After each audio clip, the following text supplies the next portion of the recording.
And we are live. Welcome, friends.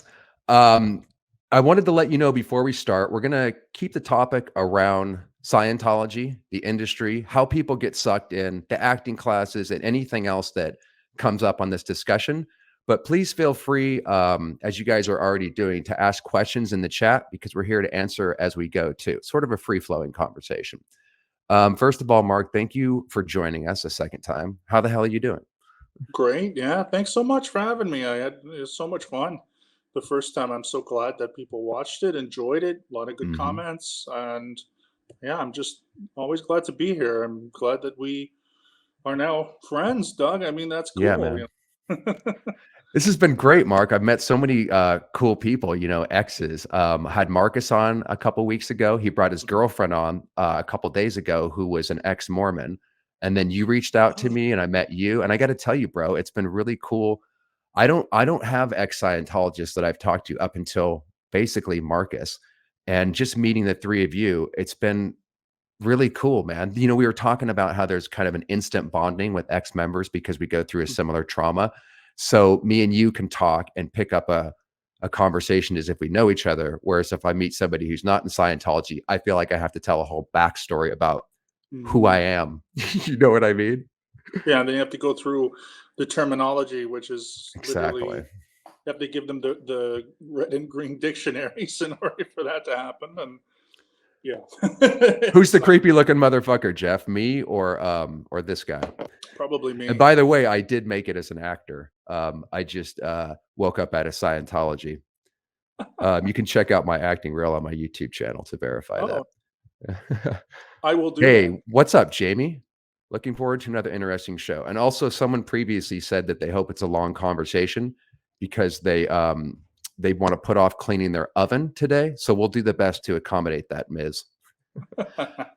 Okay, so Yeah. Mark, let's start off, man. How Yeah. we were just riffing on this before we went live. How do you feel?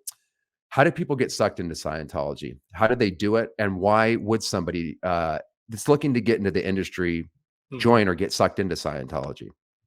Well, the first thing is, right, that the industry itself is quite, I mean, it's very difficult to break into, right? It's like probably one of the most difficult, maybe rocket science, we could say, is probably more difficult, or, some kind of brain surgery or whatever, or, Right, or right. neuromedicine. I mean, there are many industries that are just very exclusive, and you got to have, 12 years of school or 8 years of school plus 12 years of whatever else. And so it is hard, but it seems to be for some reason kind of easy. Like we always have this dream of people coming to Hollywood, and like at LAX, there's like groups of agents waiting for the next fresh big thing. And it's really it's a huge city. It can be very lonely. There's a lot of people that take advantage of other people. There's so much uncertainty, and people go there with dreams and high hopes, and everybody's dream, except for a few people. I didn't have this, by the way. I knew I was never going to be a leading man or a screenwriter. I just wanted to have an opportunity to try. But there's just varying degrees, but a lot of people do get in because they want to be the next big thing. And one out of every what millions of people get that opportunity to become a Jennifer Lawrence, who had no really acting experience. Her family was not in acting. She's 23, she won an Oscar like that. Emma Stone, I heard her story once. She gave a Oh, presentation.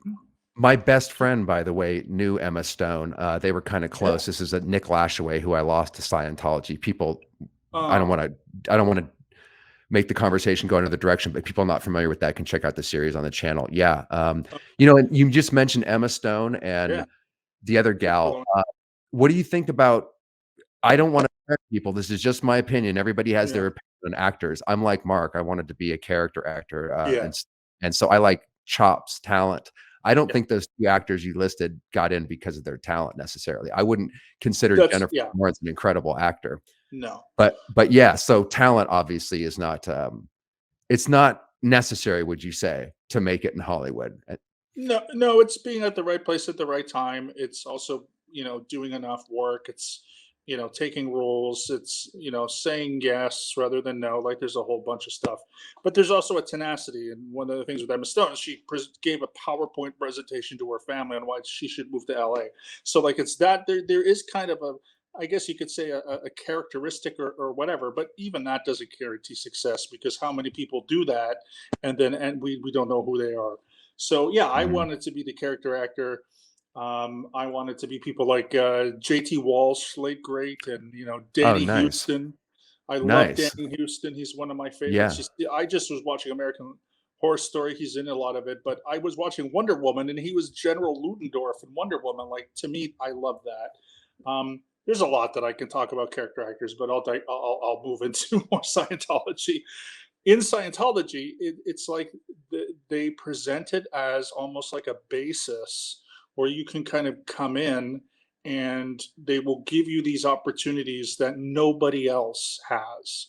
So they will offer, how to find an agent workshops or how to break into the industry workshops or how to, Nancy Cartwright was doing workshops at Celebrity Center International about voiceover work. None of these things have anything to do. The end product has nothing to do with actually getting an agent. They're not Exactly. telling you to put your resume or headshots to the William Morris agencies. They're not, or whatever, like they're the Gersh or Endeavor or Mhm. whatever. So they're not telling you to do those things. What they're basically saying at the end of an hour or an hour and a half is do successful communication, read Right. Dianetics, and that doesn't do anything necessarily for an actor other than get them into Scientology. And that's the purpose of these things. The purpose is for these young actors, let's say 18, 24, 25, is to get them into Scientology. It's not even Exactly. to get them into acting school. It's not telling them necessarily to do a demo reel or to, if you're a voice Exactly. actor, to Good record point. voice, put yourself on YouTube. I mean, people are getting discovered on YouTube all the time, not just music, but the actor Dylan O'Brien from the Maze Runner series. He had a YouTube channel many years ago, and that's how he was found. So not just Justin Bieber and musicians like that. Mhm. But they don't say anything like that. They want young Good actors to point. get into Scientology because if they get big, which of course one out of every whatever million people do, then it's thanks to Scientology, and they have Yeah. another Tom Cruise, John Travolta, whom were doing well before Scientology and probably would have done well regardless of having Scientology, but Scientology got them in the period just before they became big, and so they associate that with Scientology, and that's really what they want. I mean, they just want young actors to become successful to then get more people into Scientology through their osmosis Exactly. of their fame. And that's And we'll about talk it. ab and here's how they do it, guys, but before we get into how they do it, were you in Brendan asked, "When you were in Scientology when Jason Begay was there and after he left?" That's an interesting question because I Yeah. happened to leave right when Jason Begay's video went out. This would have been around I got out in January 2008. You guys already know the story Hmm. behind that. And Jason was a huge relief and validated my own doubts that I was having when I was first waking up. And he came out with this amazing 2 hour video that you guys can check out on YouTube. If you haven't seen it, it's well worth watching. And he's still trying to decompress and figure it all out. And it's a really raw, amazing video. So I left right when he was there, but I remember seeing Jason at the org. The picture that I have implanted in my mind is Jason and his wife were in the same chorus room, and he was always trying to help his wife. He was a full-on Scientologist, just like me. He was definitely into the tech. He was an OT5, I believe. He, Wow. did videos on how great the L rundowns was. He did a lot of Scientology very quickly, and he was definitely hardcore. So I remember seeing him in 2008 in that video going, dude, congratulations. And also, how the hell did you pull that off? Like, I thought he would have been the last person to leave because he was, very much into that. And the way they get people in is I did a lot of extra work before I finally started getting real jobs. And a Mhm. lot of newbies and hopefuls come to Los Angeles and they line up outside of a place called, what, what is that? Central Casting. So if you want to do background work and you're fresh to Hollywood, you used to get a magazine that was called Backstage West, and Scientology promotes in there as well as Central Casting. The first thing that a lot of people do is they want to just get a foot in the door. And so you go down to Central Casting, you stand out in a line that's got like 100 people long. You take your headshots, and then you pay them X amount of money, and then they'll call you to book you for background work. Scientology would hang out there at least once a week. We were talking about this again beforehand, Mark. They might be down there every day. Every time I was down there, there was somebody in Scientology shilling for him. But of course, since I was in Scientology at the time, I was like, "Go team" or whatever. But everybody else was kind of, you know, they didn't know it was a Scientologist, but they were constantly badgering people in line. And then when they get the people down, and by the way, guys, Steve Mango, I don't know if he's coming back to YouTube or not, but he's an ex-Scientologist who breaks this down too. He got sucked into it exactly the way that I'm about to describe. So when they hook you either at Central Casting via Backstage West or whatever, they then invite their little C-level actors to come in and do a seminar. And just like Mark was talking about, it has nothing to do with how to get an agent, practical skills on how to do voiceover, none of that. The C-level celebrity comes in trying to think about who Jason Doring, who was my best friend at the time, he would come in and do these fucking things. David O'Donnell was fucking there, dude, doing these things. And I was going to start doing these things once I made it too. We'll talk about that, how they, what happens when you do like started getting a foot in the door, because that's a crazy story. But long story short, they bring in the C-level actor. They say, Scientology helped me. It can help you too. They do a 15 or 20-minute spiel. The starry-eyed newbies are, like, oh my God, I'm looking at an actual celebrity there's only 15 people in this room and he's 5 feet away from me. So they do that to kind of get them the stars in their eyes. And then the very important Scientology Sea Org member walks in and talks about how you need to sign up for this communication course, or how this study tech is going to help you, whatever. It's some Scientology course for 50 or $100 that they then bait and switch you, sell you into communication somehow is going to help you land an agent and all this bullshit. Now, mind you, you're taking a seminar that's literally titled, and they have them in the backstage, that says how to get an agent, how to get casting directors to see you. It has absolutely nothing to do with that. It's just to sell you a course, put you in a high pressure environment, and that's it. And this does work. I would say in a room of 15, 1 or 2 people I would see sign up at these things. So it's a numbers game. Of course, yeah. It's bodies in the shop. It's whatever. It's the org statistics. That's all it is. And yeah, they don't do anything. As I said before, when I eventually moved to Los Angeles, 2009. I stayed for 2.5 years. I had a friend, really good friend, who did Central Casting starting before he moved there, 2000, or before I moved there, I should say. And he said the same thing. Yeah, they're out handing flyers, how to get an agent, how to break into the industry, how to get and it is basically just selling success through communication, or they're selling a Dynamics course, or they're selling an introductory service to actors, because going back to the same point, if those actors get big, it's thanks to Scientology. And then they basically have that person for life, and they can get so much PR out of that person if they become big. And of course, that really hasn't happened in a long time. There hasn't really been a lot of, let's say, under 25 fresh-faced actors that are Scientologists. They really haven't had much success. I don't know how many years, at least 10 years, if not more. Where somebody joins Scientology when they're very young and then becomes the Tom Cruise or the John Travolta level A-list. They don't really have that pull anymore. I don't think, anyway. By the way, guys, I did watch the Free Wins video. Me and Mark watched it beforehand. I'm not too up to speed on it. If you guys want to, I have it set and we can play it, but I didn't see anything that was too interesting personally, but I'll have to watch that again. Like I said, we can take that up at the end if you guys think it's important. I didn't. There's always new news coming out about human trafficking. We had the Masterson case, and I've seen Andrew do videos that say the end of Scientology or something. I don't get too excited when I hear like the latest thing. I'll definitely check that out, but they're not going away tomorrow, guys. And there is no end of Scientology soon, despite the clickbait titles that people put out. That irritates me, because I've been Mark too. We've been tracking this Yeah. thing for a while. There's a lot of work that needs to be done, in my opinion, before there's ever going to be the quote end of Scientology, because I've watched them slither out of anything. And just when you get your hopes up and you think you got them back, they're back against the wall. For whatever reason, they appear to be professionals at getting out of situations. They have protection, maybe above and beyond just a tax exempt status, and there's no reason to. Yeah, exactly.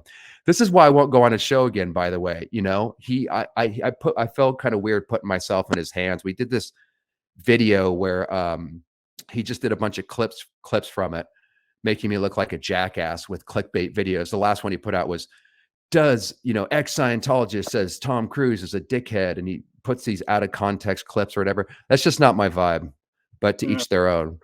But anyways, so like I said, if you guys have any more questions on the free ones, or you do want us to go into that, let us know. I got the video loaded up. We can hit that at the end. And then continuing on with how people get roped in.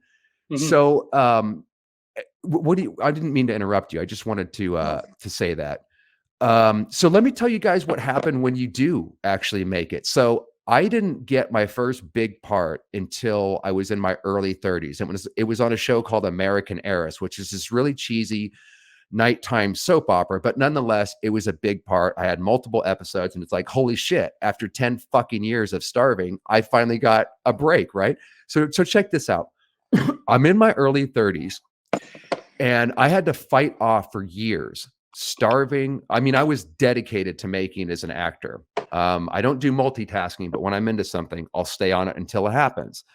And then I'm taking acting class. I'm getting better and better. And I also felt like talent would allow you to stand out in the room. If I just get so good and I go in there and blow these casting directors away, it doesn't matter if I don't have a resume or whatever. I'm going to get my first part because they're simply not going to be able to say no.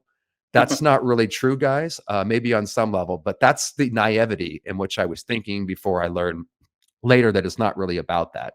Nonetheless, I finally got cast in a big part.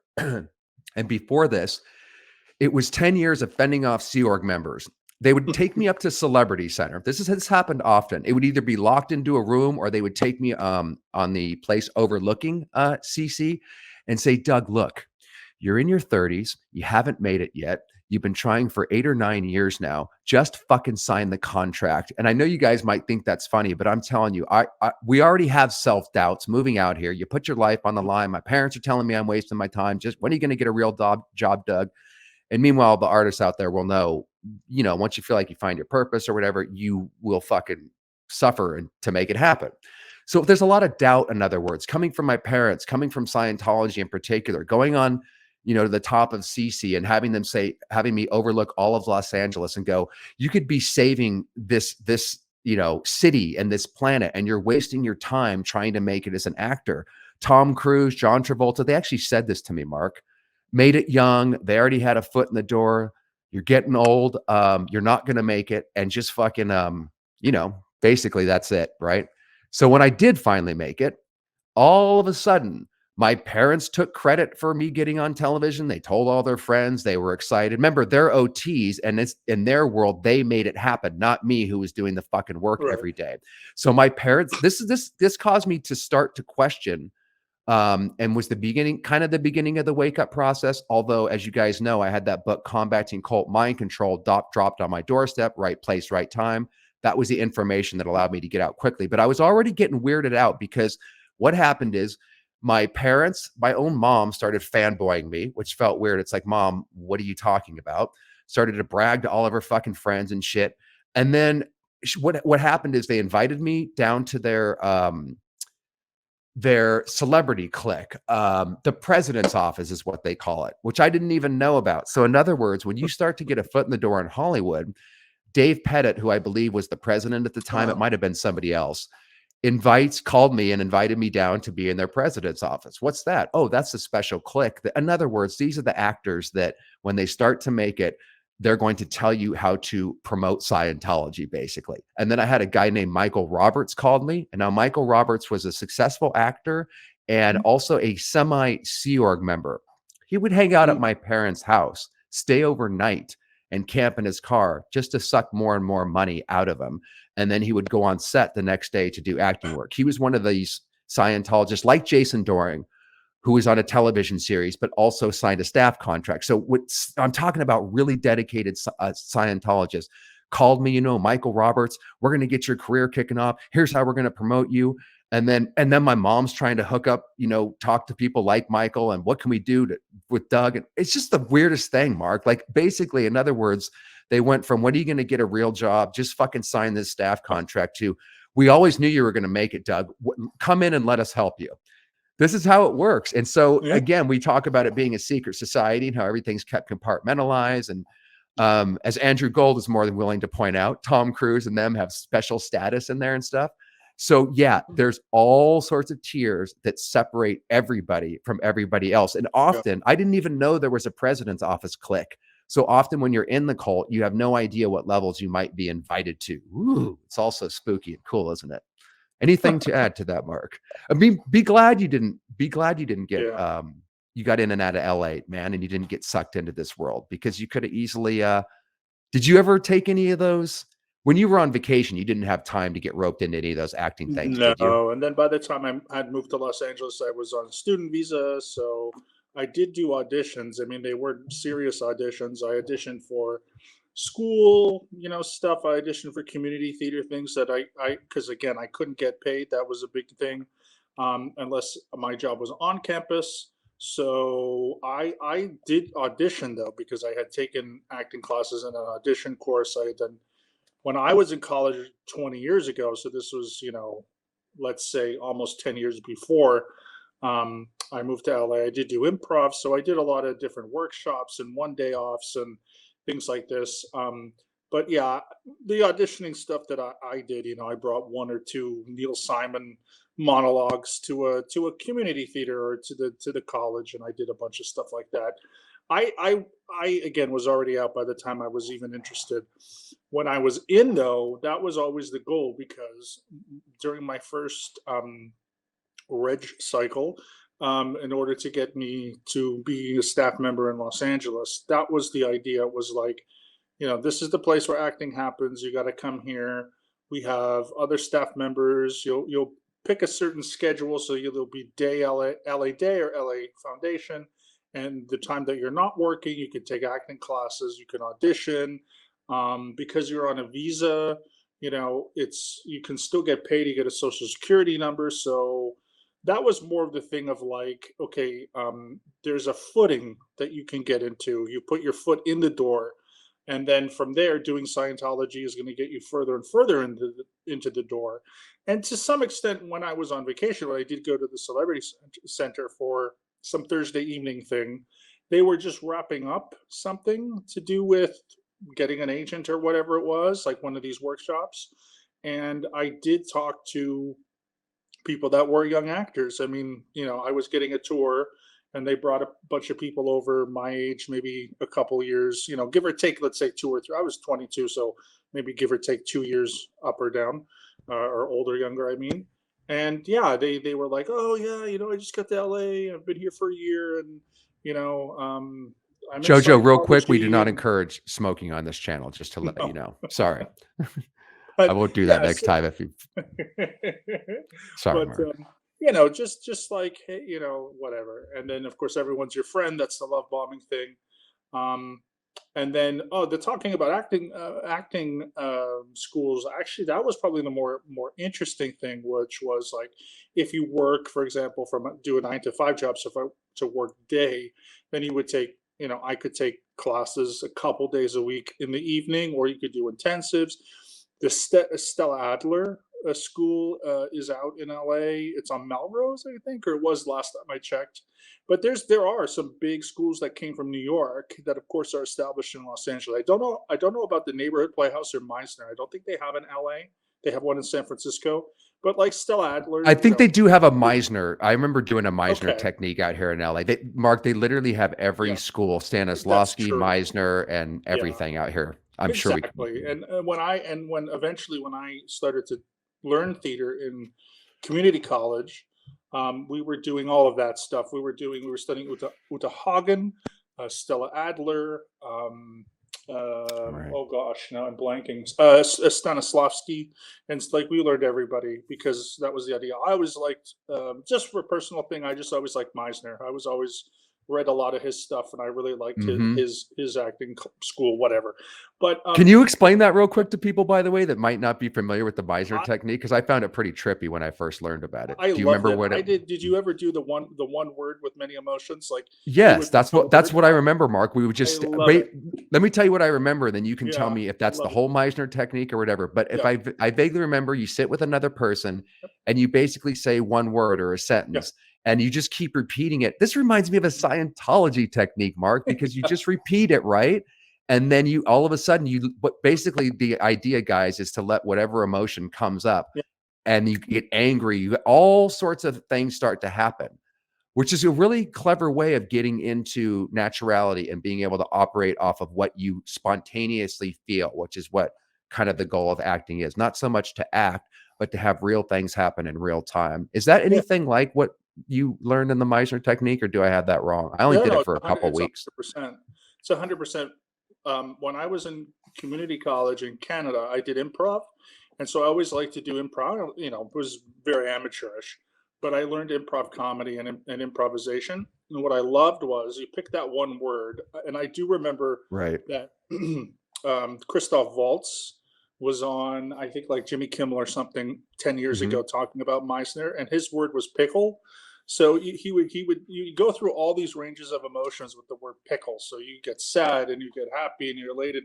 I love that stuff because it's, to me, it's so much fun. It's like you're just whatever either comes to mind, or you can play games with it. You can literally pull emotions and stuff out of a hat. You can have someone just yell like, "Okay, nervous, pickle," or whatever. Like you could just react to it. I loved it. That was my personal favorite, and I also learned, you know, the whole, like, an actor prepares and all the preparing Oh, to right. bring back the method, Right. they call it, right, where you Right. take And I the love that. pilot. Stanislavski wrote some good, he wrote three There amazing was books on that, all great about the stuff. subconscious. And again, Mark, it Yeah, kind of reminds me of psychology, philosophy. Scientology. Yeah, of course. Yeah, and that's the thing too, right? So what I'm a whatever works person. I just happen to Hmm. like Meisner more than the others, but whatever gets Hmm. you through the scene is what my A lot of attitude. people like that, by the way, and subscribe to Yeah, it. We even had, yeah, when I got into the actor studio, there was a lot of practitioners that had to kind of break that, yeah. not habit, but you know what I mean. Well, Everybody yeah, had to their the own extent. technique. Yeah. And But by the way, so as far as it goes in acting schools out here, guys, it works like what Mark is talking about. They have every style and every technique out here. If you're a mhm, Scientologist, there's two acting classes that we would go to, and that is Bobby Lyons and the Beverly Hills Playhouse. There's a whole story, by the way, about the Beverly Hills Playhouse. Milton Casales, Jenna Elfman, and Grant mhm, Cardone, which we may get into later. But let's just say Milton was a kind of exiting Scientology, mhm, possibly sleeping with a lot of the girls. He had mm, his ethics out and was coming away from the cult right before he passed. And there was a huge campaign with Jenna Elfman and Grant Cardone. By the mm. way, Jenna Elfman is the most hardcore, cunty Scientologist that you'll ever meet. She's Yeah, the only one. Now, we just had Kirsty pass, and even though she's talked a lot of shit about Scientology, I and a lot of people felt very sad about that. That was a yeah, sad passing. She yeah, gets a she you know she had a great personality, but there's no personality with Jenna. She's a hardcore Scientologist, and her and Grant Cardone and a whole group of other Scientologists were trying to get Milton back on the bridge. And I think yeah, that stress that he was under, I mean, they did a hardcore campaign against him. I think that contributed to his untimely death too. I'm yeah. not saying they killed him. I'm just saying they went after Mm, his ass to get, and he was just off the bridge, Mark. It was at a time when Tom Cruise was all rah rah, and they're going to yeah, get really serious about Scientology. And all the Scientology opinion leaders, is what they call people like Milton, mhm, mhm. needed to Yeah, get their ass on board. Milton, I think, was on OT5. He needs to hurry up and get onto OT6 and 7. And they just fucking hammered his ass. That's another thing. There's no with all the quote unquote perks, and there aren't many that come from having Scientology on your side. You can be protected, perhaps. They can maybe give you, help you out in the industry a little bit. They provide a click. Again, they have the president's office. If you ever make yeah, it, you can be super love bombed. But there's a price that you pay in the way of, like, the Hotel California. You can check out anytime you like. right. but you can never leave. Yes, exactly. And no, it's very true. And again, it's all alluring. Like, I mean, Hmm. I wanted to, that's what I wanted to do. And like, again, we were talking off air. Two of my favorite actors, the late great JT Walsh and then Danny Houston. These are the character Hmm. actors. When I was Great growing up, I actors. watched a lot of movies in the theater. It was my parents would go on Saturday night, they'd take me. And another performance that really really made me understand what it was to be a character actor was in the movie A Clear and Present Danger. Oh, Harrison Ford. The president was played by a gentleman, Donald something. He'd been in The Thing, Donald and Sutherland. and it wasn't Sutherland, no. And I've worked with Donald Sutherland, not a very nice man. Really, But really, um, really. Donald Prowse or Donald, someone can look it up. Not Donald So Pleasant from the Halloween no, series. no, no. He had Okay. passed by that time, I think. Okay. But that guy is in the movie. So he plays the president of the United States, right? So Hmm. he's in maybe three, four scenes. He's got some lines, but there's that scene which is, when he says, "How dare you, sir?" There's a very, very famous scene. He's with the president, and like that's the guy that I always wanted to be. You're only in for a few scenes. You're maybe 10th on the call sheet, if maybe you're eighth, maybe you're seventh, and you go in and you're just there to be with the star. You're not the star. The whole movie's not relying on you. And you go in, you deliver it, and then you're in that one scene, the "How dare you, sir" scene, and you just make an impact, and that's it. And you're on set for 2 weeks, like, and then you go and you do Murder She Wrote, or you go and you do NYPD Blue, or you go and you do a guest starring role. Like, I would watch so many TV shows and movies and look for those JT Walshes and those, Paul Giamatti to a certain extent. Now, he, of course, has got a bit of a higher profile now, but he was always pretty much a character or supporting actor. And there were a lot of people like that. And so that was my guy. I always like looking beyond the cast, looking beyond the four people in the cast, and looking for that man or woman, because there's plenty of wonderful character actresses that are incredible too that come in. And that's what I always wanted to be. I never had any illusion or delusion that I was going to be the next Tom Cruise. But that also sometimes can be very, very hard. I don't know, very, very troubling in some sense, because being from Canada, you need to get a visa in order to come to the United States. If you don't have any acting experience, you can't get what's called O1 visa. You have to do acting in Toronto. And when I tried to do acting in Toronto, I just never got roles. I just never got called for roles. I'm a tall guy. Maybe there was something about me physically that didn't really work. And so I did do background on a number of pretty big productions and shows, one of which was actually with Juliette Lewis. There was a show called The Firm, based on the Tom Clancy novel and the Tom Cruise movie. They made it it was only one season before it got canceled, but I was like, a reporter outside of a courthouse. That was one day of that. So I really, really tried to do those things, and I did do a lot of supporting kind of, work to do those supporting and character roles. But eventually, like with my thing, I just found better success doing something else, which is also okay too. And but I still watch these movies that I grew up with, and I still try to pick out those actors that are in for 4 scenes, and then there's always something near the third act where they come back. You haven't seen them for, maybe an hour, and then they're in the big scene with the lead actor, and they're going toe to toe. That I And they're love. So usually better than the lead actor, because these character yeah, actors that you're talking about, those are the people I look for, and that was my goal. I don't want to yeah, be known. I didn't want to be yeah, I didn't want anybody to know me, but I just wanted to make a living outside the system and just do art, because I fucking love acting. That was yeah. definitely my quote unquote purpose. I tried to be a musician at first. I practiced Mhm, scales, every day after school. I got good at the guitar, but it didn't come mhm, naturally like my friends. And actually, Mark, I was trying to do the band. It was really hip and trendy as a Scientologist. I think who would be the name? There was one guy I'm thinking of. Well, Michael Pena had a band while he was a movie yep, star, and then there was another guy that I'm drawing a blank on. In other words, there were certain Scientologists that I really looked up to, yeah, who had bands and they were movie stars. So yeah. I was trying to do both too. I'm like, you know what? I don't have a talent for this. Let me make it as an actor first, then I'll form the band. Do you remember Michael Pena's? And then Danny Masterson, would do DJing. as Right. well as, being on a series. By Yeah, the way, Mark, I was I in went to bands when I was a teenager too, so yeah. really? What did you play?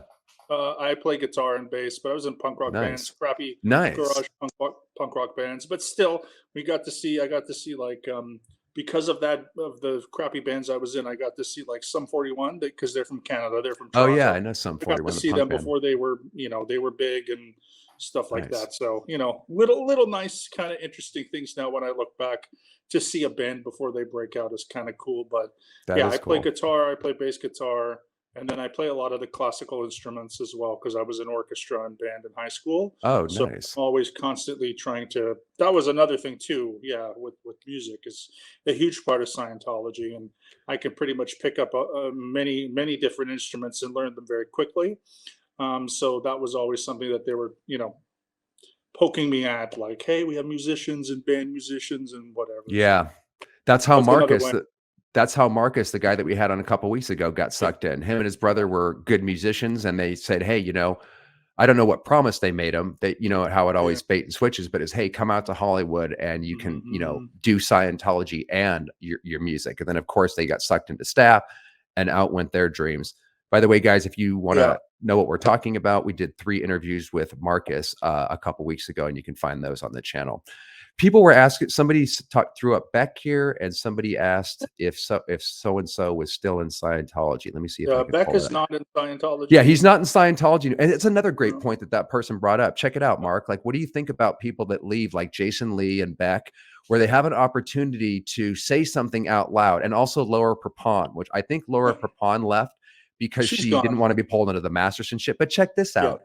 These fuckers, like, do something that could pull a lot of people out with them. They're Yeah. celebrities. They have a voice. People know who they are. Yeah. They made Jason Lee, Beck, they just and Prepon did a Yes. one sentence statement saying, "I'm not in the church anymore." And that's it. Jason Lee moved to Yeah. another town. They thought he was, infiltrating. He was going to bring Scientology to their town. He made a quick press statement. "No, I'm not. I'm not a Scientologist." And by the way, when you go out in the press and do what Laura Prepon and Jason Lee did, Yeah. that's big time and is signaling to Scientology that you're a suppressive person. You're not, Oh, yeah. you can't say that publicly. But nonetheless, they have an opportunity, especially as celebrities, I would say a responsibility to speak out like Jason Begay, because Mhm. Jason caused so many people, myself included, to have comfort and support when we were waking Yeah. up. And also, how many people would have woken up if Laura Prepon and Jason Lee, what about all three of them, and Beck got together and talked out about it? That would cause a massive flood to come out, because it's the celebrities that are a big draw. And as we know, it's Tom Cruise is probably the main person that got people in and is keeping people there. If Tom ever left, he could take the whole church down with him, possibly. Don't you think? Well, I just a note for Jason Begay. I saw that Mhm. video a few months after I left because it was also Oh, 2008. And Jason, for me, I knew who Jason was because I grew up watching TV in the 80s and 90s. I knew he did 2 episodes of Murder She Wrote. He was on an amazing episode of Quantum Leap with Scott he's a Bakula. great actor He too. played a Vietnam vet. He's got this monologue where they're trying to bust, I think, a family or something in a bar. He's incredible. He's such a fantastic actor. So I agree. I knew him. So when I got into the church, and when I was going on course in Toronto, his wins were on the auditor training. His wins were in pamphlets that were like next to the academy, and it was Jason Begay. I've had all these wins on class 0 and class 1 and whatever. Right. And when he left, I was like, holy Yeah, crap, me this guy too. What a left. shock, right? Can In you two believe it? hours, I saw He that. was I hardcore, probably Mark. watched that Yeah. 10 times, So did 15. I. I just watched it a couple weeks ago. It never gets Oh, old.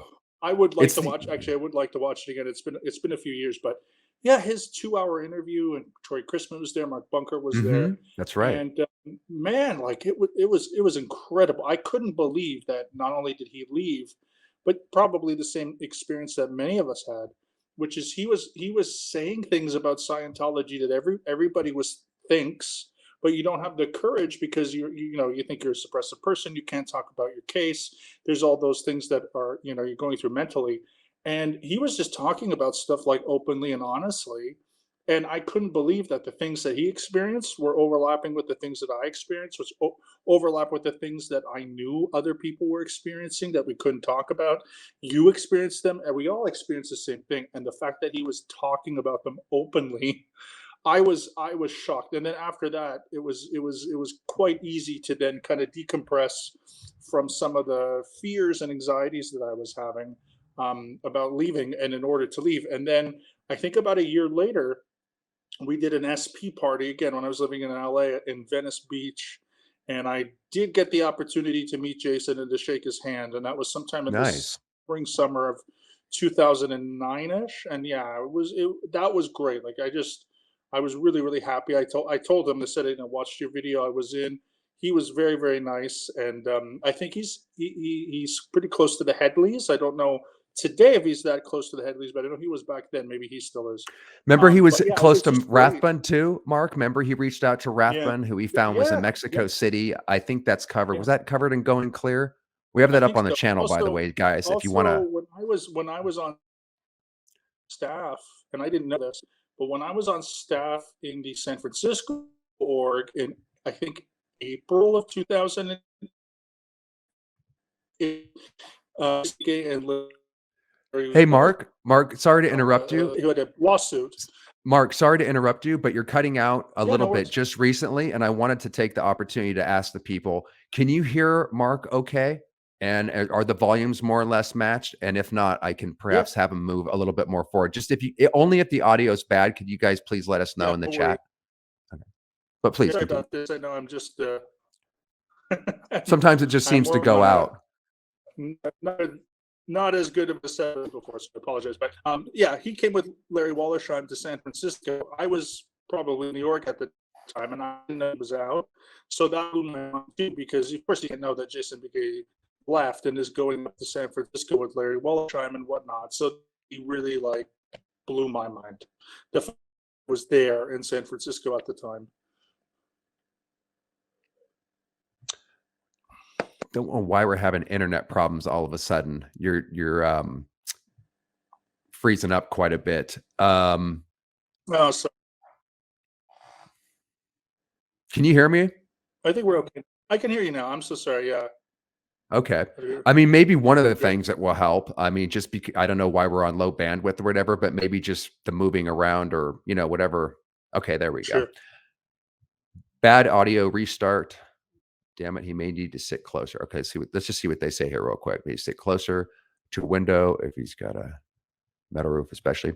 Can you guys at least hear him okay, other than that recent Yeah. interference? Okay, Mark's bandwidth is a problem. That's right, Jamie. God damn it. It's not mine. I knew I had problems when I did the thing with No, Tony, it's but I haven't had problems. Yeah, he's also in Romania, guys.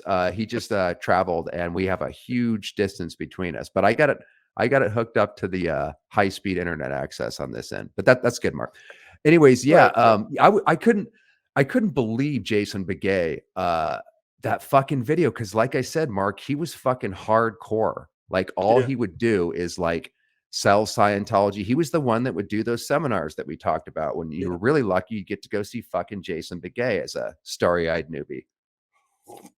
Also, can you imagine, like, that's what I'm talking about. It'd be so cool if the Becks of the world, the people that lead, did a 2-hour Jason Begay video. Because how much balls did that take to sit down there? He's still not out of it.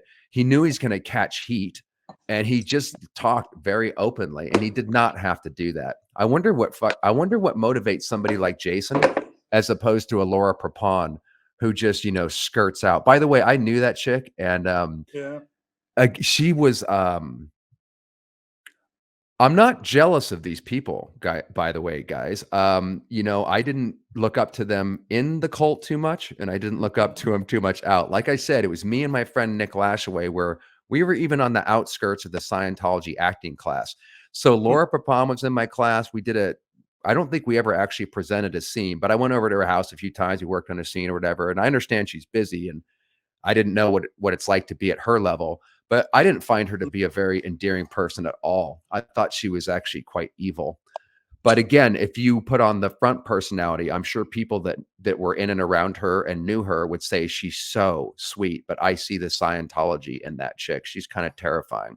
That whole crew, Mark, that was in my class, I had this is Bobby Lyons. And as Mhm, mentioned before, there's two major classes that you would go to. There's only two if you were a Scientologist. And that mhm, was the Beverly Hills Playhouse and Bobby. And Bobby's was a little special because everybody wanted to go to the Playhouse. It was expensive. It mhm, wasn't totally promoted as a Scientology school, even though it was. So it even had clout amongst just the wider population. You only find out about Bobby Lyons through, I mean, I found him through an acting book, so I knew who the guy mhm, was, but he doesn't promote. So we had a lot of OTs and a lot of the B and C level actors, the up and coming actors. It was a special class, man. And the way, yeah, even though Bobby was a Scientologist, it didn't matter because the way he taught was not all Scientology. He mhm, really mhm, he really is an incredible teacher. So we had Laura Papon and Jason Doring. They were there all the time. And then mhm, two of the Masterson, Alana Masterson and Jordan mhm, Masterson, who are the step brother and sister or something like that of Danny. They were in my class. They'd very rarely show up. And mhm, then who else? We had a whole bunch of people like this that would come and go. But even though Bobby was a Scientologist, he fucking just was such an amazing acting teacher. The experience with Milton was run like a full on Scientology school. Just when we would go to sign up, they were already weeding out the suppressives, Mark. That those are the people. Yeah, they had it set up like an org. So they had an ethics officer that would run the classes, call up people, make sure they show up. Milton's book, which shit, I still have it. Fuck, I should have brought it for this thing. But he has this book that's full of Scientology policies. Now, another thing that Milton did, which was out ethics and why they were trying to handle him, is, and he kind of got away with it just because of his status, but his book was altered L. Ron Hubbard policy. So we have policies in Scientology called PTSSP tech, and that mhm, means potential trouble source slash suppressive person. I won't bother you with the nomenclature, but the point being is you're never supposed to take Ron's policies and use them in your own business or whatever. But he yeah. had this whole thing filled with altered policies, which they really did not like. Anyways, it was run like a full on Scientology school. The people that weren't Scientologists there would find out about it and they would sometimes get recruited into Scientology and often they would leave because it would freak them the fuck out. They're totally brought under the guise of there's no Scientology promotion. Anyways, over to you, Mark. Yeah, I mean, I would have honestly loved to have done a class like that, and I would have Thanks, done a Daniel. class like that had I, had I stayed in and whatnot. But like, yeah, I mean, one of the things I know about Laura Prepon is she's married to Ben Foster. Ben Right. Foster apparently had done Scientology in the past, but Hey, doesn't I wanted to say, ask you about that. Is that true? Because I thought so too. And there's no way he's going to be in a yeah, relationship with Rapon and at least not get sucked in to go check out the courses. But do you have any data on whether or not he actually was in Scientologist at any capacity? apparently he was when he was younger. Now the thing is, Interesting. we talked last time about meditation. Hmm. Ben Foster was born and raised in the Transcendental Meditation movement, and Oh, he no went to a shit. school. He did went to a TM school, No and shit. so I think what happened is he probably they just Ben Foster might have done it, and then maybe there was something with his TM practice that he didn't want, and maybe left. Again, this is all speculation, but I Hmm. do know that when Laura Prepon had talked about her leaving, she talked about her doing meditation with her husband. So that means that that's pretty much like her just saying like, now I'm not interested, not doing it anymore. So I Right, think right. maybe again I can only speculate, but you have to kind of rub two stones together and figure out that they're just moved on. Aaron did say that he had friends that grew up in LA and that Ben Foster was on course and had been a Scientologist. He just doesn't admit it, so who knows what happened there. I Hmm. also think that Laura Prepon for a time was she joined Scientology during that '70s show, but I do remember, like maybe going back now 10 plus years, Kevin Pollak used to have a podcast, and I remember he or someone on his podcast like made fun of Scientology when Laura Prepon was on the show, and Hmm. she just said nothing. And she was, I don't think she was in at that point. Like I think she was in, then she wasn't in, then she wasn't, and now she isn't again. So I think that there was a period when she was off lines at least 10-ish years ago, because if you make fun of Scientology with Scientologist Yep. present, you would have gotten an earful, and she was kind of timid and whatever. So I And think no, but Mark, I it would, guarantee you she would have, by the way, we're not interrupting each other. We're no, no, definitely on a 2 or 3 second delay. But you know what she would have done, Mark, probably because I would have done this.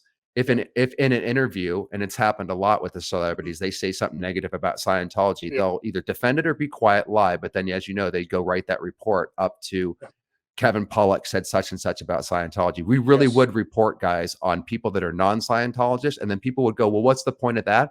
Well, they're like an intelligence agency, and data is everything.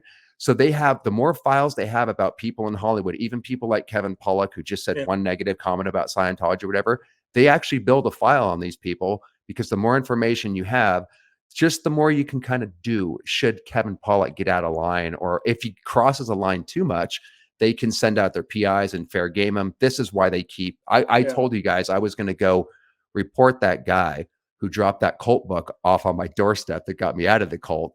Thank God I didn't. But I was going to, I was programmed to go report him to Celebrity Center, even though he was not a Scientologist.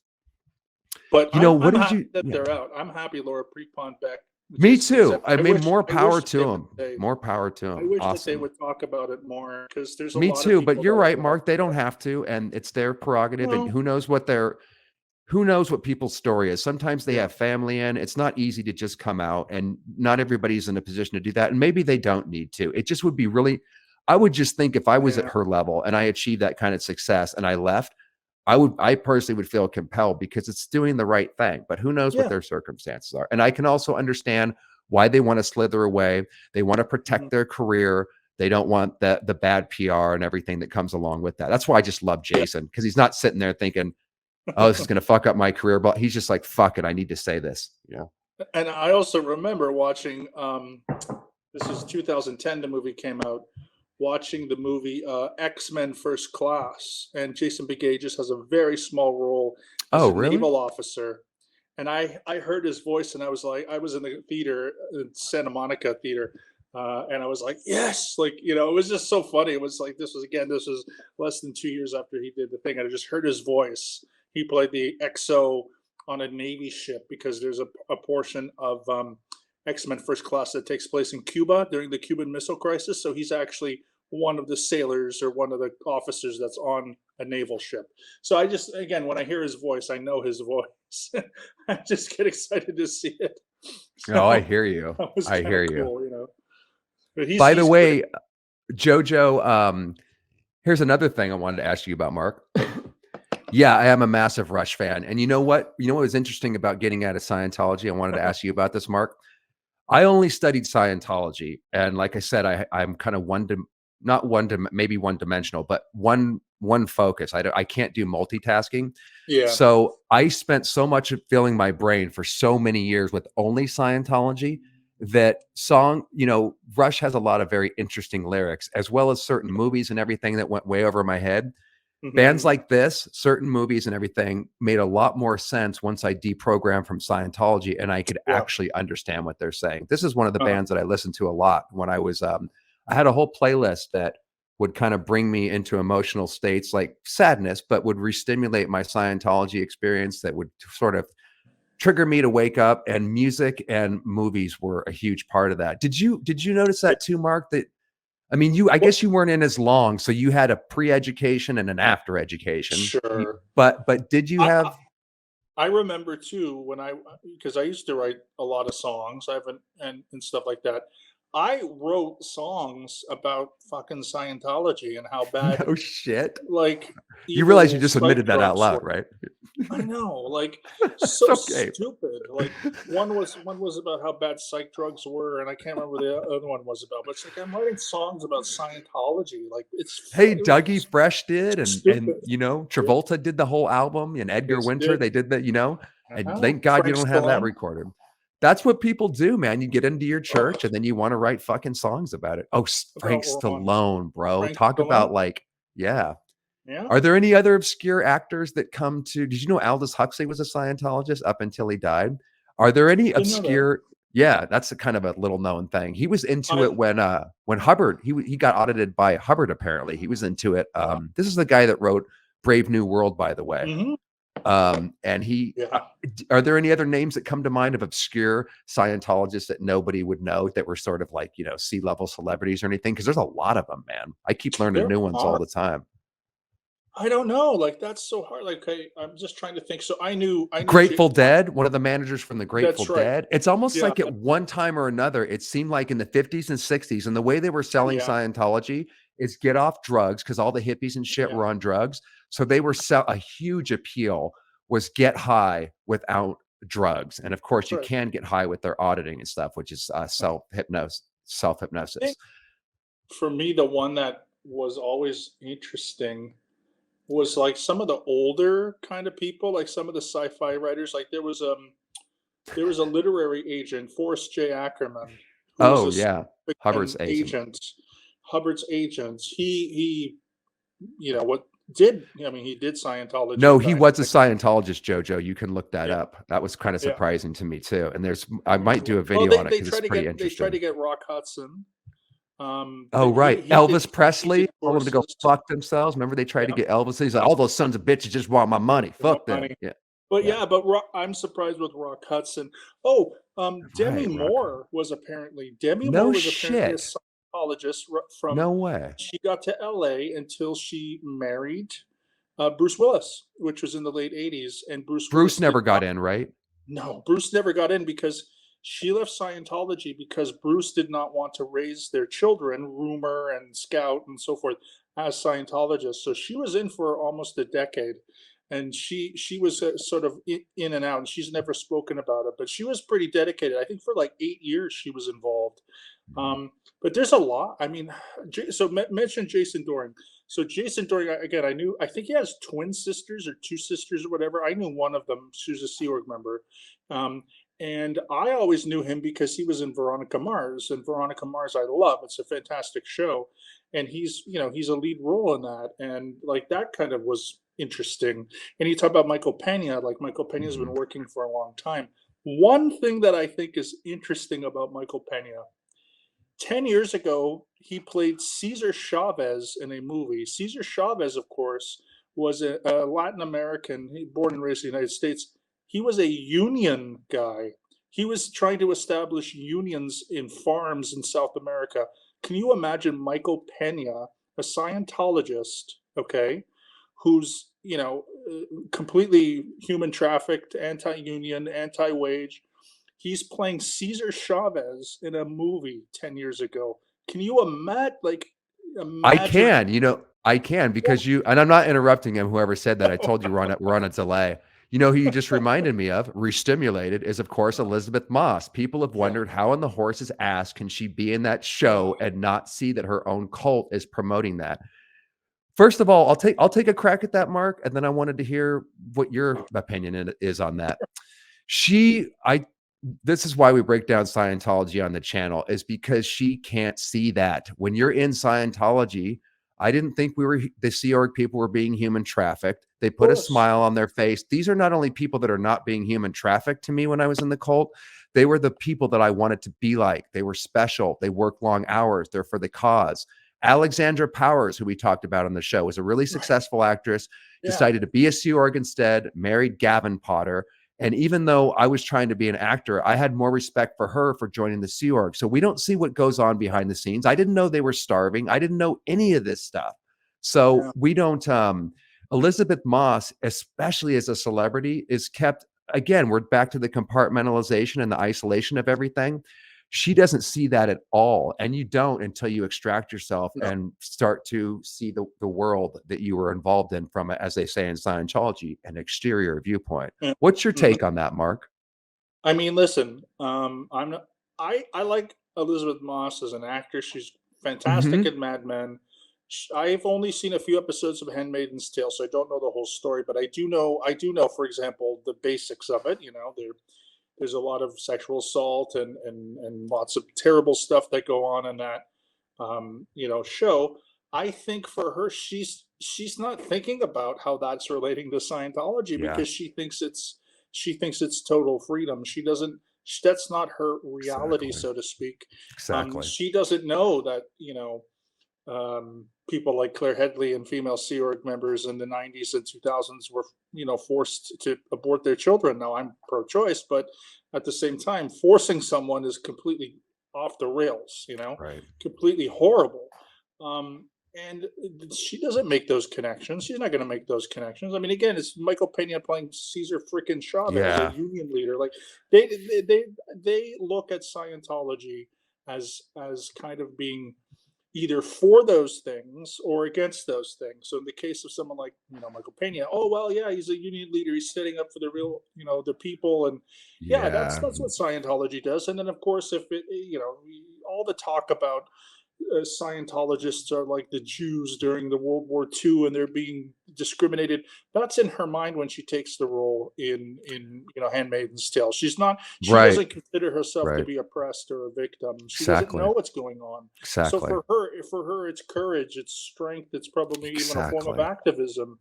It has nothing to do, and of course, Yeah, the you're right. crap that Scientology promotes human rights is BS, but Mhm. they promote it and they keep it in their practices, so to speak.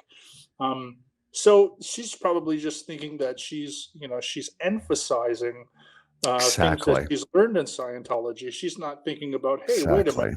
what about what's going on in the Sea Org with women or whatever? Because she doesn't know Because we that. don't know. We don't know, man. I had no No, idea. I didn't never. know about forced abortions. I didn't know any of that. And they make sure they even teach the Sea Org and the staff to keep that out. You put on a Yeah. happy face, you're there to sell and have your ethics in it. Oh, Behind the scenes, they beat the shit out of each other like Lord of the yeah. Flies and shit. And By the she's way, regards Michael Pena, that he was hitting on my freaking girlfriend at the time. I was dating this girl named Melinda, and this was right before he broke. And I would always see him in the chorus room, on the fourth floor or whatever. And my girlfriend, who I brought in, who thank God left when I did, he was always hitting on her and looking for a girlfriend. And uh, yeah, and then I think he ended up with Bree Schaefer, right? Who is that? Michael Mhm. that ended up with Bree, and I'm not sure. Bree is the assistant to Danny. It's such a small little clique or Oh, whatever. mhm, mhm. But in Well, that regards to yeah, yeah. I was going to say, like, again, as far as celebrities. So you mentioned Michael B. Roberts or Michael D. Roberts. I forget Michael his. Roberts. He's an Yeah, or African Michael American Roberts. actor who's Yeah, like a character actor, like you mentioned, Mark, who's yeah. been in every He, show in Their Mother. Yeah. yeah. He's probably got. I would say easily he's probably got what 100 credits on At IMDb least. easily Yeah. at least. Mhm. He was really interesting. Korea was also quite interesting. I mean, Right. again, I'm trying to think other Some than maybe like talented people in there. there are. I mean, I it's mean, what hard the to say. fuck, Mark? How would Jason you Doring got to explain that? OT7. Remember that? She's Yeah. like Yeah. one of the youngest people to make OT7, I think. Mhm.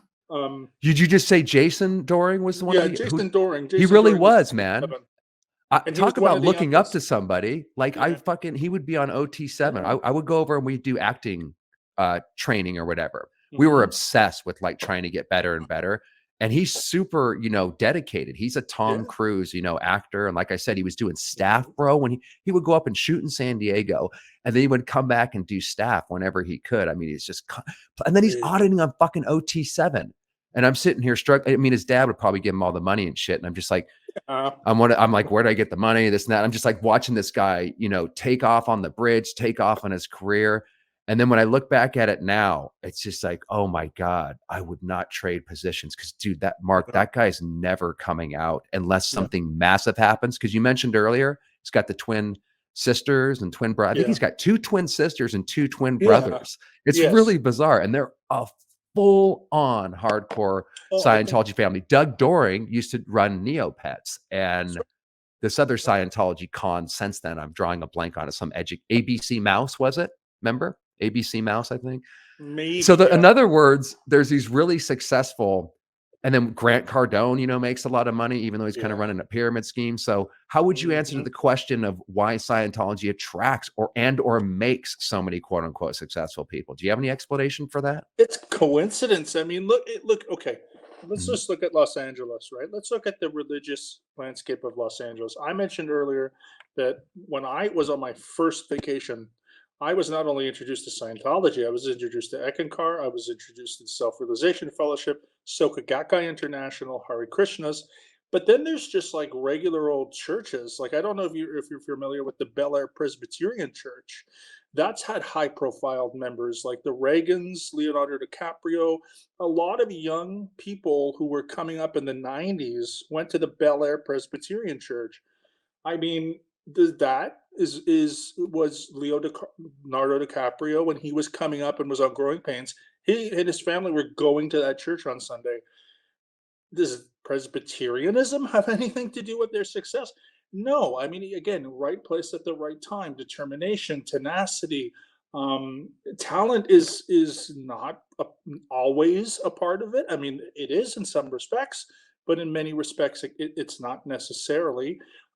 So like, it's weird. Like, there's so many Buddhists in Los Angeles and Buddhist actors like Richard Gere.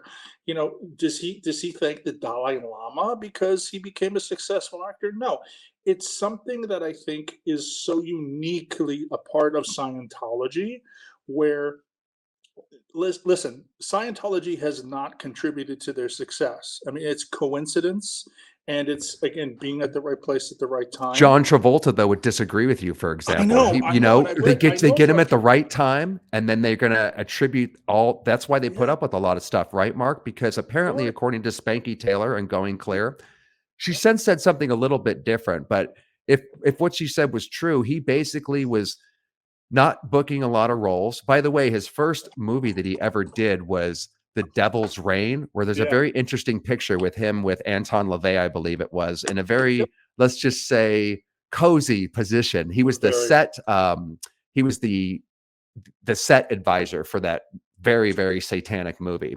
Yes, So maybe that's how you get indoctrinated. You know, get let into Hollywood. You got to do a satanic film when you're in. But no, okay. So in other words, he didn't have a lot of confidence, yeah, and then he attributed to Scientology to building up his confidence. He got commercials. He got Welcome Back, so, Kotter. yes. He got Welcome Back, Kotter after he got into Scientology. Uh, And by the way, he was introduced. I think it was 1977, if I'm remembering correctly, when he did that 70, movie. 74, 74. 74. Okay, so that's Yeah, when The Devil's Reign must have come out, and yeah, he got a Dianetics book on set by a fellow actor, right. and that's all it takes, right?